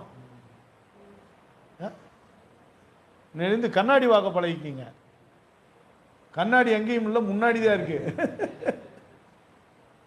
யாரை பார்க்கிறோமா அந்த மனுஷன் தான் நம்மளுக்கு கண்ணாடி. வேற யாரும் நம்மளுக்குன்னு ஒரு கண்ணாடிலாம் தனியாக நிற்காது. நம்ம யாரை பார்க்குறோமோ அங்கே தான் கண்ணாடி. அந்த கண்ணாடியில் முன்னாடி நம்ம என்னென்ன பேசணுமோ அந்த சுபாவ முகத்தை பூரா அந்த கண்ணாடி என்ன செய்யும், பிரதி வெளிச்சு காட்டிடும். ராத்திரி இயேசுவின் ரத்தம் செஞ்சு சொன்னீங்கன்னா ஒரு 2.5 மணி நேரம் காளியாத்தாவாக இருந்தேன். அப்புறம் கோடீஸ்வரனான்னு நினச்சேன், விஷ்ணுவானே. என்னடா உழப்பு, 2 வேளாச்சும் வெட்டி கொண்டு ஒன்று சிவன் ஆகிட்டேன். அப்புறம் நம்ம தான் வாழணும், எவன் செத்தன்னா போனோம்னா அப்படின்ட்டு பிள்ளையார் ஆகிட்டேன். ஏய் வாழ்ந்தா இப்படி வாழணும்யா, ஊரே நம்மளை பார்த்து அப்படின்னு அப்படியே முருகனாகியே பழனிமலையில் போய் உச்சியில் போய் உட்காந்துக்கிட்டேன். சில பேரெல்லாம் பார்த்தீங்கல்ல, கோவம் ஓடியா போயிடுவாங்க வீட்டு விட்டு. கூட்டி கழிச்சு பேரை பார்த்தா பழனின்னு தான் இருக்கும். முருகன் பழனி அந்த பேர் வச்சாலாம் பாருங்கவே தலையில் தான் ஓடி உச்சியில் போய் உட்காந்துக்கிடுவாங்க. அப்புறம் கெஞ்சன அப்பா இறங்கி வாப்பா சாமி, மலை இறங்கு, மலை ஏறினது போதும் இறங்கு சாமி அப்படின்டாத்தான் அப்படியே கொஞ்சம் கொஞ்சமாக வந்து இறங்கி வந்து அப்புறம் 4 நாள் பேச மாட்டேன், இன்னும் 4 மாதம் கூட பேச மாட்டேன். அப்புறமே பொண்டாட்டி அவனோட உருண்டு அழுது பயங்கரமான நாளாக இருப்பாங்க. இப்போ இந்த பிரசங்கத்தை கேட்குறாளே அவங்க கணக்கு போட்டு பார்த்துக்க. நீ முருகனா யார் முருகன்? எல்லா சாமிக்கும் ஒரு குணம் இருக்கு, அதுவும் சாமி தான், ஆண்டவரும் கடவுள் தான். ஆனால் ஒரே தேவன். இவர் கேரக்டருக்குள்ளே போயிட்டான் அவ்வளவுதான், நெருப்பு எரிஞ்சிடும். ஒரு வீட்டுக்குள்ள 5 ஆள் இருந்தா என்னப்பா 2 பேருக்கு விரோதமா 3 பேர், 3 பேருக்கு விரோதமா 2 பேர் பிரிந்திருப்பார்கள். பெரிய பெரிய தர்க்கமெல்லாம் கூடும். என்ன செஞ்சாலும் குத்தமிடுவாங்க. ஒரு ஆள் யாராச்சும் சத்தியத்தில் இருந்தா நம்ம சத்தியத்தில் இருக்கால ஒரு கோவப்பட்டோம்னு வச்சுக்கோங்க, எப்படான்னு காத்துக்கிட்டு இருப்பாங்க. ஆமா ஆமா பைபிள் படிச்சு நான் பெரிய பக்திமான், கோவப்படுறத பாரு, கேட்டா நான் வந்து பெரிய பெரிய பக்திமான் பேசிக்கிறது வெக்கமா இல்ல? இதை சொல்றதுக்கு காத்துக்கே இருப்பாங்க. காத்துக்கிட்டு கண்ணில் விளக்கணியை ஊத்தி பார்த்துக்கிட்டு இருப்பாங்க, சும்மா கிடையாது. அந்த பாயிண்ட் எங்க வரும் தெரியுமில? ஆமா தெரியாது. அது என்னைய கூட சொல்லுவாங்க, உங்க ஊழியக்காரர் பேச்ச காட்டாலே தெரியல. ஒரு வீடியோ அனுப்பி பார்த்தல, வீடியோ பார்த்தல, இப்படி பேசலாமா ஒரு ஊழியக்காரர்?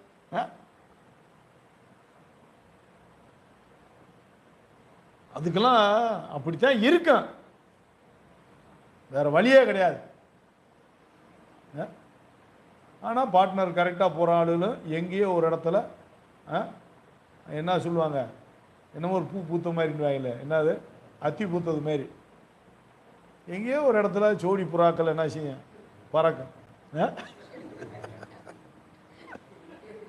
இல்லாட்டி ஒன்று கழுகா இருக்கும், ஒன்று புறாவா இருக்கு, ஒன்று ஆந்தையா இருக்கு, இல்லாட்டி ஒன்று கூகையா இருக்கு.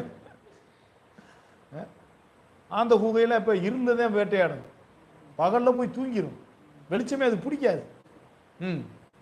இரவுல தெளிவாக வேட்டையாடும், பகலில் பார்த்தீங்கன்னா கண்ணு தெரியாமல் கிட்டு கிட்டு முட்டி கீழே விழுந்து கிடக்கும். அது அப்படித்தான். பாம்பு இரவுல தான் வேட்டையாடும், இரவுல பூனை இரவுல தான் வேட்டையாடும். எல்லாம் பார்த்தீங்கன்னா அப்படி வம்சமே அப்படி இருக்கும். ஒரு வம்சத்தை கேட்டால் கிளீனாக சொல்லுவார், வம்சத்தில் இன்னைக்கு வரைக்கும் இரவின் மிருகங்களுக்கு இரவு மிருகமாக பறவைகளாக வாழ்ந்து கடைசியில் உனக்கு வந்து முடிப்பார். இப்போ இவன் என்னவா இருக்காங்க, வம்சம் பூரா அப்படி இருக்கு. கடைசியில் ஒண்ணுங்களாம் போய் அரசத்து அழிஞ்சு போவாங்க. வீட்டில் அரச மரம் முளைச்சதான் மிச்சம். அதனால என்ன பார்த்துக்கிட்டு இருக்கான், விசுவாச பிரமாணம். நியாய பிரமாணத்தை அழிக்க வரல, இயேசு சொல்லிட்டாரு நிறைவேற்றவே வந்தேன், நியாய பிரமாணியர் ஆயிட்டாரு. இப்போ அவர் வந்து எழுதுனா என்னத்தை எழுதுவாரு, ஒப்பனுக்கும் வாத்தாளுக்கும் பிடிச்சதை எழுதுவாரு. அவங்க பிரமாணம்லாம் செத்து போயிடும்.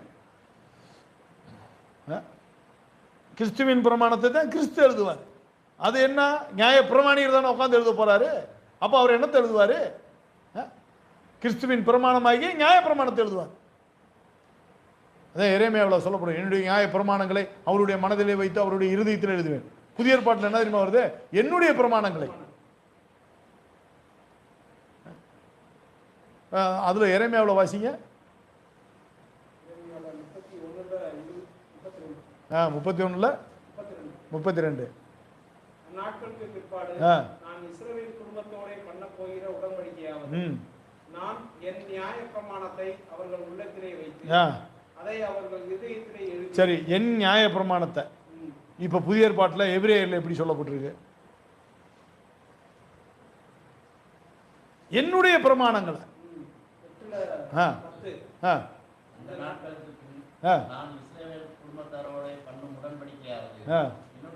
என்னுடைய பிரமாணங்களை.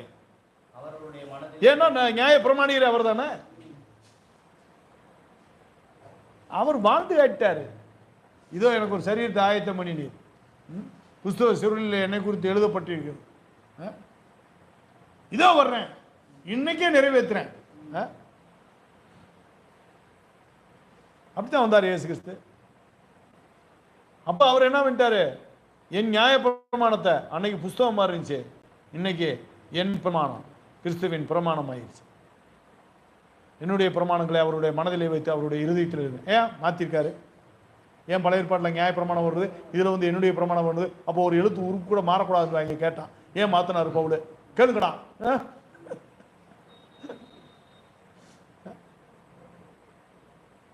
இல்ல அந்த கிறிஸ்தவங்களை சொல்றேன், நம்ம ஏதாவது ஒன்று சொன்னோம்னா அதில் ஒரு எழுத்து கூட, ஒரு எழுத்தின் உறுப்பு கூட மாறக்கூடாது அப்படின்னு வாங்க.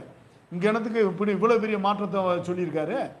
கேளு, என்னுடைய நியாய பிரமாணங்களினாரு, இப்போ என்னுடைய பிரமாணத்தை, அதே நியாய பிரமாணியர், அது என்னுடைய பிரமாணம். நியாய பிரமாணத்தை அழிக்க வரல, நிலைநிறுத்தவே வந்தாரு. எங்க நிலைநிறுத்தினாரு? உன் இறுதித்தில் நிலைநிறுத்துறாரு. யாருக்காக நான் நியாயப்பிரமாணத்தை கை கொள்ள போறேன்? எனக்குள்ள இருந்து அந்த நியாயப்பிரமாணத்தை நிறைவேற்றுறது யாரு? அவர் தான் கிறிஸ்து, நான் அல்ல. கிறிஸ்துவே எனக்குள்ள நியாயப்பிரமாணத்தை நிலைநிறுத்துகிறார். நான் செத்து சாகுற வேலையை பார்த்துக்கிருக்கேன்டா அப்படின்னு முடிச்சிரு.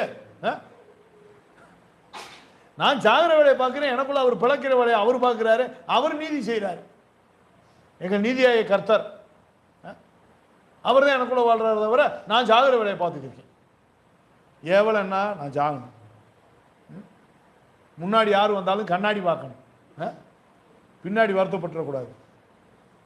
முன்னாடி ஒரு மனுஷனை பார்த்தோன்னா ராத்திரி ஜெபத்தில் அவன் கண்ணாடி, அவன் முன்னாடி அவன் நெஞ்சில் கண்ணாடி இருக்கேன், அந்த கண்ணாடியை பார்த்துக்க. உன் சுபாவ முகம் அதில் தெரியும். நீ யாரா இருந்த?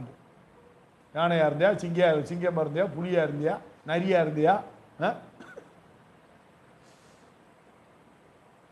மழை பெஞ்சா கத்துற தவளையா இருந்தியா? தவளை அது வரைக்கும் எங்கே போச்சு? மழை பெஞ்சோன்னா எதுக்கு இப்படி கத்துது? அது மாதிரி மனுஷனை பாருங்க, துட்டு மழை பேஞ்சிருச்சு, அவன் வாய் சும்மா இருக்காது. ஒருத்தர் வீட்டில் காசு இருந்துச்சுன்னா அவன் ஆட்டம் தாங்கவே முடியாது. சொல்லுவாங்க இல்லை, காசு மழை பொழிஞ்சிருச்சு நடையே மாறும். அதனால இப்ப அழகா சொல்றாரு என்னுடைய பிரமாணத்தை. அப்ப கிறிஸ்துவின் பிரமாணத்தை நான் வந்தே வாழ்ந்தேன், என் பிரமாணத்தை கை கொள்றான். எப்படி வாழ்ந்தாரு? நியாய பிரமாணியரா வாழ்ந்தாரு. அவருக்குள்ள நியாய பிரமாணம் நிலைநிறுத்தப்பட்டது, அழிக்க வரல, நிறைவேற்றவே வந்தாரு, நிறைவேற்றினாரு. உனக்குள்ள அவர் நிறைவேற்றுவாரு, நிறைவேற்ற வைப்பாரு. ஓவேல் என்னது? சிலுவையில பலியாகிற வேலையை பாரு. அப்ப நான் செய்யற நீதி யார் செய்கிறா? கிறிஸ்துவே செய்கிறார், எனக்குள் வாழ்கின்றார். இதான் சத்தியம். கேட்டா சொல்றேன், நீதினால பரணம் போக முடியும் எங்க எழுதி இருக்கு? ஏழை புஸ்தகமே நீதி பிரமாணம்டா. மம்புட்டி பல இந்த மம்புட்டி நான் இப்ப கேட்டுக்கிட்டே இருக்கு. நீ சொல்லியாச்சப்பா.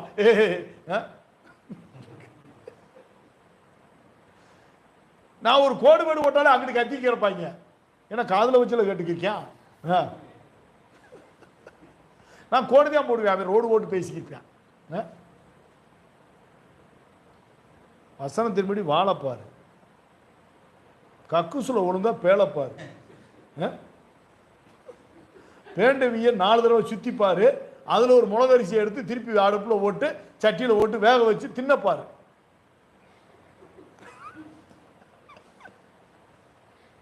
அந்த காலத்தில் எழுதிட்டாங்க. கஞ்சனுக்கு சொல்லுவாங்க, வேண்ட பிய கூட நோண்டி பார்த்தா அதுல இருக்க அரிசியை எடுத்து திருப்பி வேக வச்சு தின்னு விடுவாண்டா. அதுதான் அன்னைக்கு. இன்னைக்கு இருக்காங்க, சொத்தை குத்தி வேலையை கொடுத்துருவேன், அழிச்சு விடுவேன் எல்லாத்தையும். முடியாது. ஜென்ம சுபாவம் என்ன செய்யாது? அடங்காது. அந்த சுபாவத்தெல்லாம் தான் சிலுவையில் அடிச்சு கொள்ளணும். ஆழம் என்ன? கண்ணாடியில் பார்த்த மூஞ்சியை பூரா சிலுவையில் அடிச்சு கொள்ளணும்ல. அப்ப நான் முன்னாடி ஒரு மனுஷனை பார்க்கிறேன், அந்த முன்னாடி பார்த்த கண்ணாடியில் தானே என் சுபாவத்தை என்னன்னு கண்டுபிடிக்க முடியும். அப்ப அந்த ஆள்கிட்ட என்ன பேசுறேன்னு நான் ஆழமா பார்த்தோம்னா கண்ணாடியில் சுபாவம் மூஞ்சி தெரிஞ்சிடும். சரி, அந்த வசனம் எங்க இருக்கு? கண்ணாடியிலே சுபாவ முகத்தை பார்ப்பதற்கு ஒப்பா இருக்கிறீர்கள், வசனம் இருக்குல்ல? அந்த கண்ணாடி எங்க இருக்குன்னு தெரியணும்ல. முன்னாடி இருக்கு, எல்லா கண்ணாடியும் முன்னாடி தான் இருக்கு, யாருக்கு தான் தெரியாது? அடுத்த மனுஷன் இருதயத்தில் இருக்க அந்த கண்ணாடி. நீ பேசின வார்த்தையில அந்த மனுஷன் என்னென்ன ரியாக்ஷன் காட்டியிருப்பான்றதெல்லாம் அதிலே கண்டுபிடிச்சிடலாம் நீ யாரா இருந்தது. அருள் இறக்குறோம்ல, பெருமையை ஏற்றி விடுறான், பொறாமையை ஏற்றி விடுறான், பணாசையை ஏற்றி விடுறான், அதுக்கெல்லாம் அந்த மனுஷன் அப்படியே ஆடுவான். அப்போ அந்த சுபாவ மூஞ்சியை பார்த்தோம்னா நம்ம யாரா இருந்தான் கோவப்படுத்திட்டான், அப்போ நம்மளும் பத்திரகாளி தான். கோவத்தில் தானே பல பேரை வீட்டை விட்டு பத்திரகாளியா இருக்கான். அடிக்கிற இல்லை வீட்டை விட்டு ஓடி போறாங்கல்ல, பத்தி விட்டுறோம்ல, அதான் பத்திரகாளி.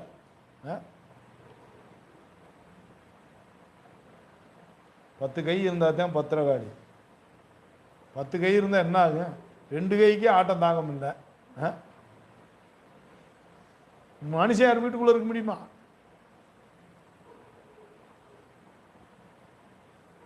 கண்ணாடியிலே சுபாவ முகத்தை பார்க்கிற மனுஷனுக்கு அதை எடுக்க முடியுமா? ஒருவன் திருவசனத்தை கேட்டும் அதன்படி செய்யாதவனானால் கண்ணாடியிலே தன் சுபாவ முகத்தை பார்க்கிற மனுஷனுக்கு ஒப்பாயிருப்பான். ஏன்னா கண்ணாடியில் பார்க்குறேன், கொஞ்சம் தூரம் போன முன்னாடி மறந்துடுறான். அந்த முகத்தை திருப்பி நம்ம முன்னாடி அப்படி வச்சு பார்க்க முடியாது, கண்ணாடியில் தான் பார்க்க முடியும். அது மாதிரி நீ யாருன்னு அடுத்த மனுஷங்கிட்ட தான் நீ யாருன்னு பார்க்க முடியும். அந்த கண்ணாடி தான் உன்னை கரெக்டாக காட்டும். இப்போ நம்ம நாட்டில் பேசிட்டு போயிடுவோம்ப்பா, அதனால பாதிக்கப்பட்டவங்ககிட்ட கேட்டாதே அவங்க தெளிவாக சொல்லுவாங்க நம்ம என்ன பேசணும் என்ன நம்ம மறந்துட்டு போயிடுவோம்ப்பா. நானா என்ன பேசினேன் அப்படின்ட்டுவான். ஆமாம் ஆமாம், நீ பேசின பேச்சு நான் தூங்கி ஒரு மாதம் ஆச்சு, கேட்டே ஒரு கேள்வி அப்படின்னு அவங்க சொல்லுவாங்க.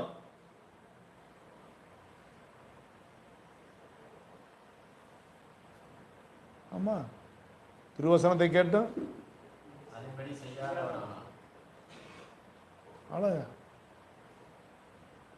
அது ஒரு கண்ணாடி. ஆனால் நம்மளுக்கு முன்னாடி இருக்கிற கண்ணாடி யாருன்னா ஒவ்வொரு மனிதனும் அவங்க இதய கண்ணாடியில் நம்ம சுபாவ முஞ்சி எப்படி பதிஞ்சிருக்கு? பெருமையாக பதிஞ்சிச்சா, பொறாமையாக பதிஞ்சிச்சா, கோபத்தின் ஆவியாக பதிஞ்சிச்சா, எந்த சுபாவ தேவனுடைய முகமா அவங்களுடைய இருதயத்தில் பதிஞ்சிச்சு அப்படின்னு பார்த்து மன்னிப்பு கேட்கறதா மன்னிக்கிறதுல திறமை. ஆண்டவரே அவங்கள கோபப்படுத்திட்டேன் மன்னிச்சிருங்க ஏசப்பா அப்படின்னா, நான் கோபப்படுத்தி பத்திரகாளியாவே அந்த மனுஷங்கிட்ட நான் செயல்பட்டேன், என்னுடைய அநீதியின் அவயமா அந்த பத்திரகாளியினுடைய அவயமாவே நான் மாறிட்டேன், உங்களுடைய அவயத்தை நான் தீட்டுப்படுத்தினேன் அப்படின்னு மன்னிப்பு கேட்கணும். இதான் ரூல். இந்த ரூல் படி நம்ம கேட்கறதே கிடையாது. கோபப்படுத்திட்டேன் மன்னிச்சிருங்க, அதை கூட அப்படியே நம்மளுக்கு முழுசா சொல்ல அப்படி சங்கட்டமா இருக்கும். மேட்ரை முழுசா சொல்ல வேண்டியானே, நம்மளுக்கே கஷ்டமா இருந்தா அடுத்த மனுஷன் கேட்கிற அளவுக்கு சொல்லிடுவோமா? இப்போ நான்லாம் பாருங்க, நான் எத்தனையோ பாவத்தை நான் இது யூடியூப்ல சொல்லியிருக்கேன். நிறைய பேருக்கு புள்ளி ஓரமாக பாஞ்சு வச்சிருக்காங்க அவங்கவுங்க மனசுல. அவங்களாம் யாரும் கெட்டு போக மாட்டாங்க. அதாவது சில பேர் அண்ணே இந்த வீடியோவில் உங்களை பற்றி இப்படி சொல்லிருக்கீங்க அப்படி சொல்லிருக்கீங்கன்னு சொல்கிறான்லாம் இருக்கு, ஆனால் அவங்கெல்லாம் கெட்டு போக மாட்டாங்க.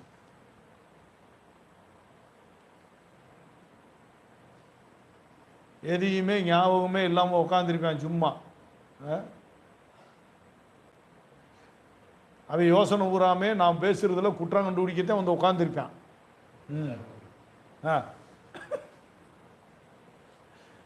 ரெக்கார்டு பண்றது.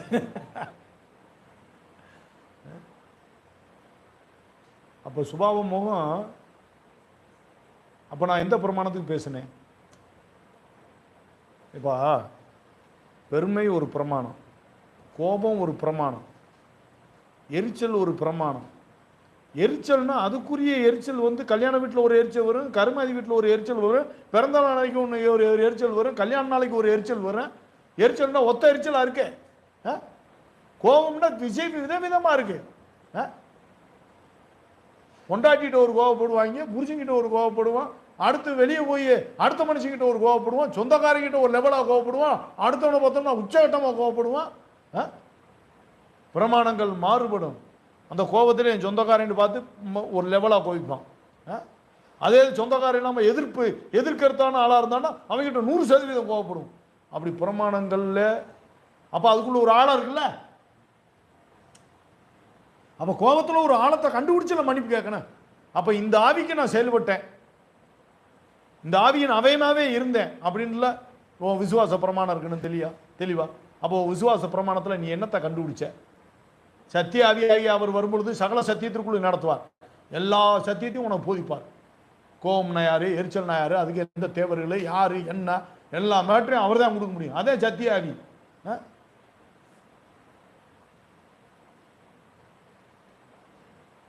சகல சத்தியம் அப்படின்னு வரும்போது எல்லா இடத்துலையும் சத்தியத்தை உள்ள நுழைச்சு, அப்ப அந்த சத்தியத்தை நுழைச்சு பார்த்தா தானே அங்க நான் என்ன பிரமாணத்தில் இருந்து கண்டுபிடிக்க முடியும்.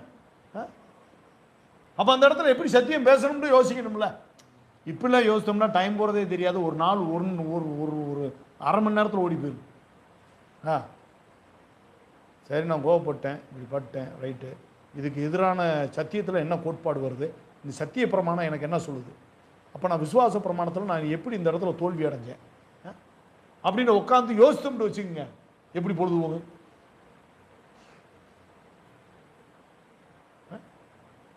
அப்படி யோசிக்கணும். இப்படி யோசித்து போனோம்னு வச்சுங்க, உசலம்டி போகிறது இப்போ எப்படி போனோம்னே தெரியாது, போய் உசலம்டி போயிடும்.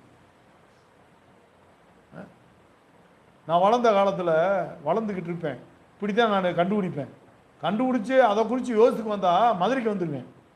என்னடா எந்த இடத்துல ஆரன் அடித்தேன், எவனை பார்த்து பிரேக் போட்டான், எதுவுமே தெரியாது. வீட்டில் வந்து வண்டி நீக்கும் பார்த்தா நம்ம யோசனை பூரா சத்திய யோசனையில் யோசித்துக்கு வந்திருப்போம். இப்போ ஒருத்தன் போகிறேன் களவாணி இங்கே போய் கொள்ளையடிக்கணும்னு போகிறேன், அவனுக்கு போகிறது இல்லாமல் தெரியும், அது எப்படி கொள்ளையடிக்கணும்னு முழு திட்டத்தோடு போவேன்.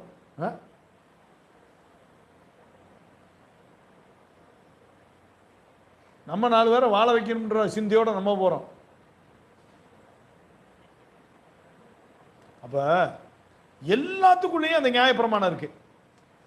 இப்போ நான் கோவப்பட்டேன், அது வந்து அநீதி பிரமாணம்.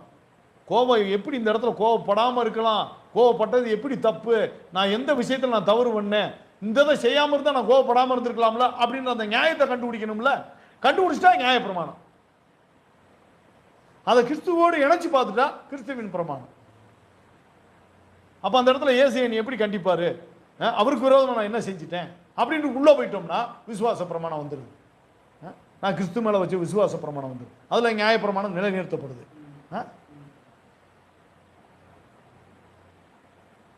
அப்போ அசால்ட்டாக ஒரு மனுஷங்கிட்ட பேசிடலாம், அதில் என்ன விசுவாச பிரமாணத்தை நான் மீறிடுவேன், திருவசனத்தை கேட்டு அதன்படி நடக்கலனாலே நான் விசுவாச பிரமாணத்தை மீறிட்டேன். அப்போ விசுவாச பிரமாணத்தை விட்டு வெளியே போயிட்டேன். நான் வசனத்தை கேட்டேன், அதன்படி நடந்தால் விசுவாச பிரமாணத்துக்கு உள்ள இருக்கேன். அதை நான் விட்டுட்டு வெளியேற்றேன்னா என்ன ஆயிடுது, விசுவாச பிரமாணத்தை விட்டு வெளியே போயிட்டேன், மாம்ச பிரமாணத்துக்கு போயிட்டேன், உலக பிரமாணத்துக்குள்ள போயிட்டேன், மாம்ச வாழ்க்கையை பற்றி யோசிக்க ஆரம்பிச்சிட்டேன். இதான கருத்து.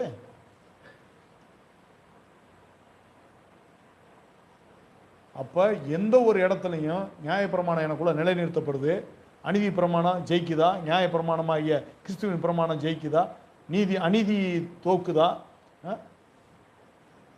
அப்போ ஒரு இடத்துல ஒரு மனுஷங்கிட்ட பேசிட்டேன், கண்ணாடியில் பார்க்குறேன், எந்த சுபாவத்தில் பேசுன்னு கண்டுபிடிக்கிறேன், அடுத்து இவர் கேரக்டரை வச்சுல அதில் மன்னிப்பு கேட்கணும்.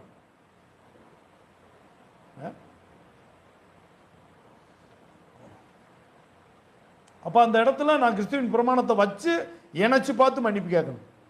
அப்போ நான் கிறிஸ்துவின் பிரமாணத்துக்கு விசுவாச பிரமாணத்துக்கு உள்ளே இருந்தேன்னா அந்த இடத்துல எப்படி பேசியிருப்பேன் அப்படின்னு கற்பனை பண்ணணும்ல. கற்பனை பண்ணாதானே நாளைக்கு அதை நான் நிறைவேற்ற முடியும். கற்பனையினால சமயம் வரும், சமயம் வரும்போது நான் நியாயப்பிரமாணத்தை கிறிஸ்துவின் பிரமாணத்தை நான் நிறைவேற்றணும்ல, சக்சஸ் பண்ணணும்ல. இப்போ ஒரு பாவம் செய்யணும்னா கற்பனை வருது, சமயம் கிடைக்கும்போது பாவத்தை செஞ்சிடணும். அதே மாதிரி நியாய பிரமாணத்தை சமயம் கிடைக்கும்போது அந்த கிறிஸ்துவின் பிரமாணத்தை நிறைவேற்றணும்ல, அதுக்கும் கற்பனை வரணும்ல. இதெல்லாம் வாழ்ற வாழ்க்கைக்குரிய காரியம். பார்த்துருக்கான் இந்த வாரத்தில் என்ன செய்யுங்க, கேட்டபடி போராடி பாருங்கள். அடுத்தவங்க தான் நம்மளுக்கு கண்ணாடி. அந்த கண்ணாடியில் நம்ம சுபாவ முகம் எப்படி இருந்துச்சு, எந்த தேவருடைய முகமாக இருந்துச்சு அப்படின்னு கண்டுபிடிக்கிறது நம்ம கையில் தான். இயேசுவின் நாமத்தில் பிதாவே. ஆமாம்.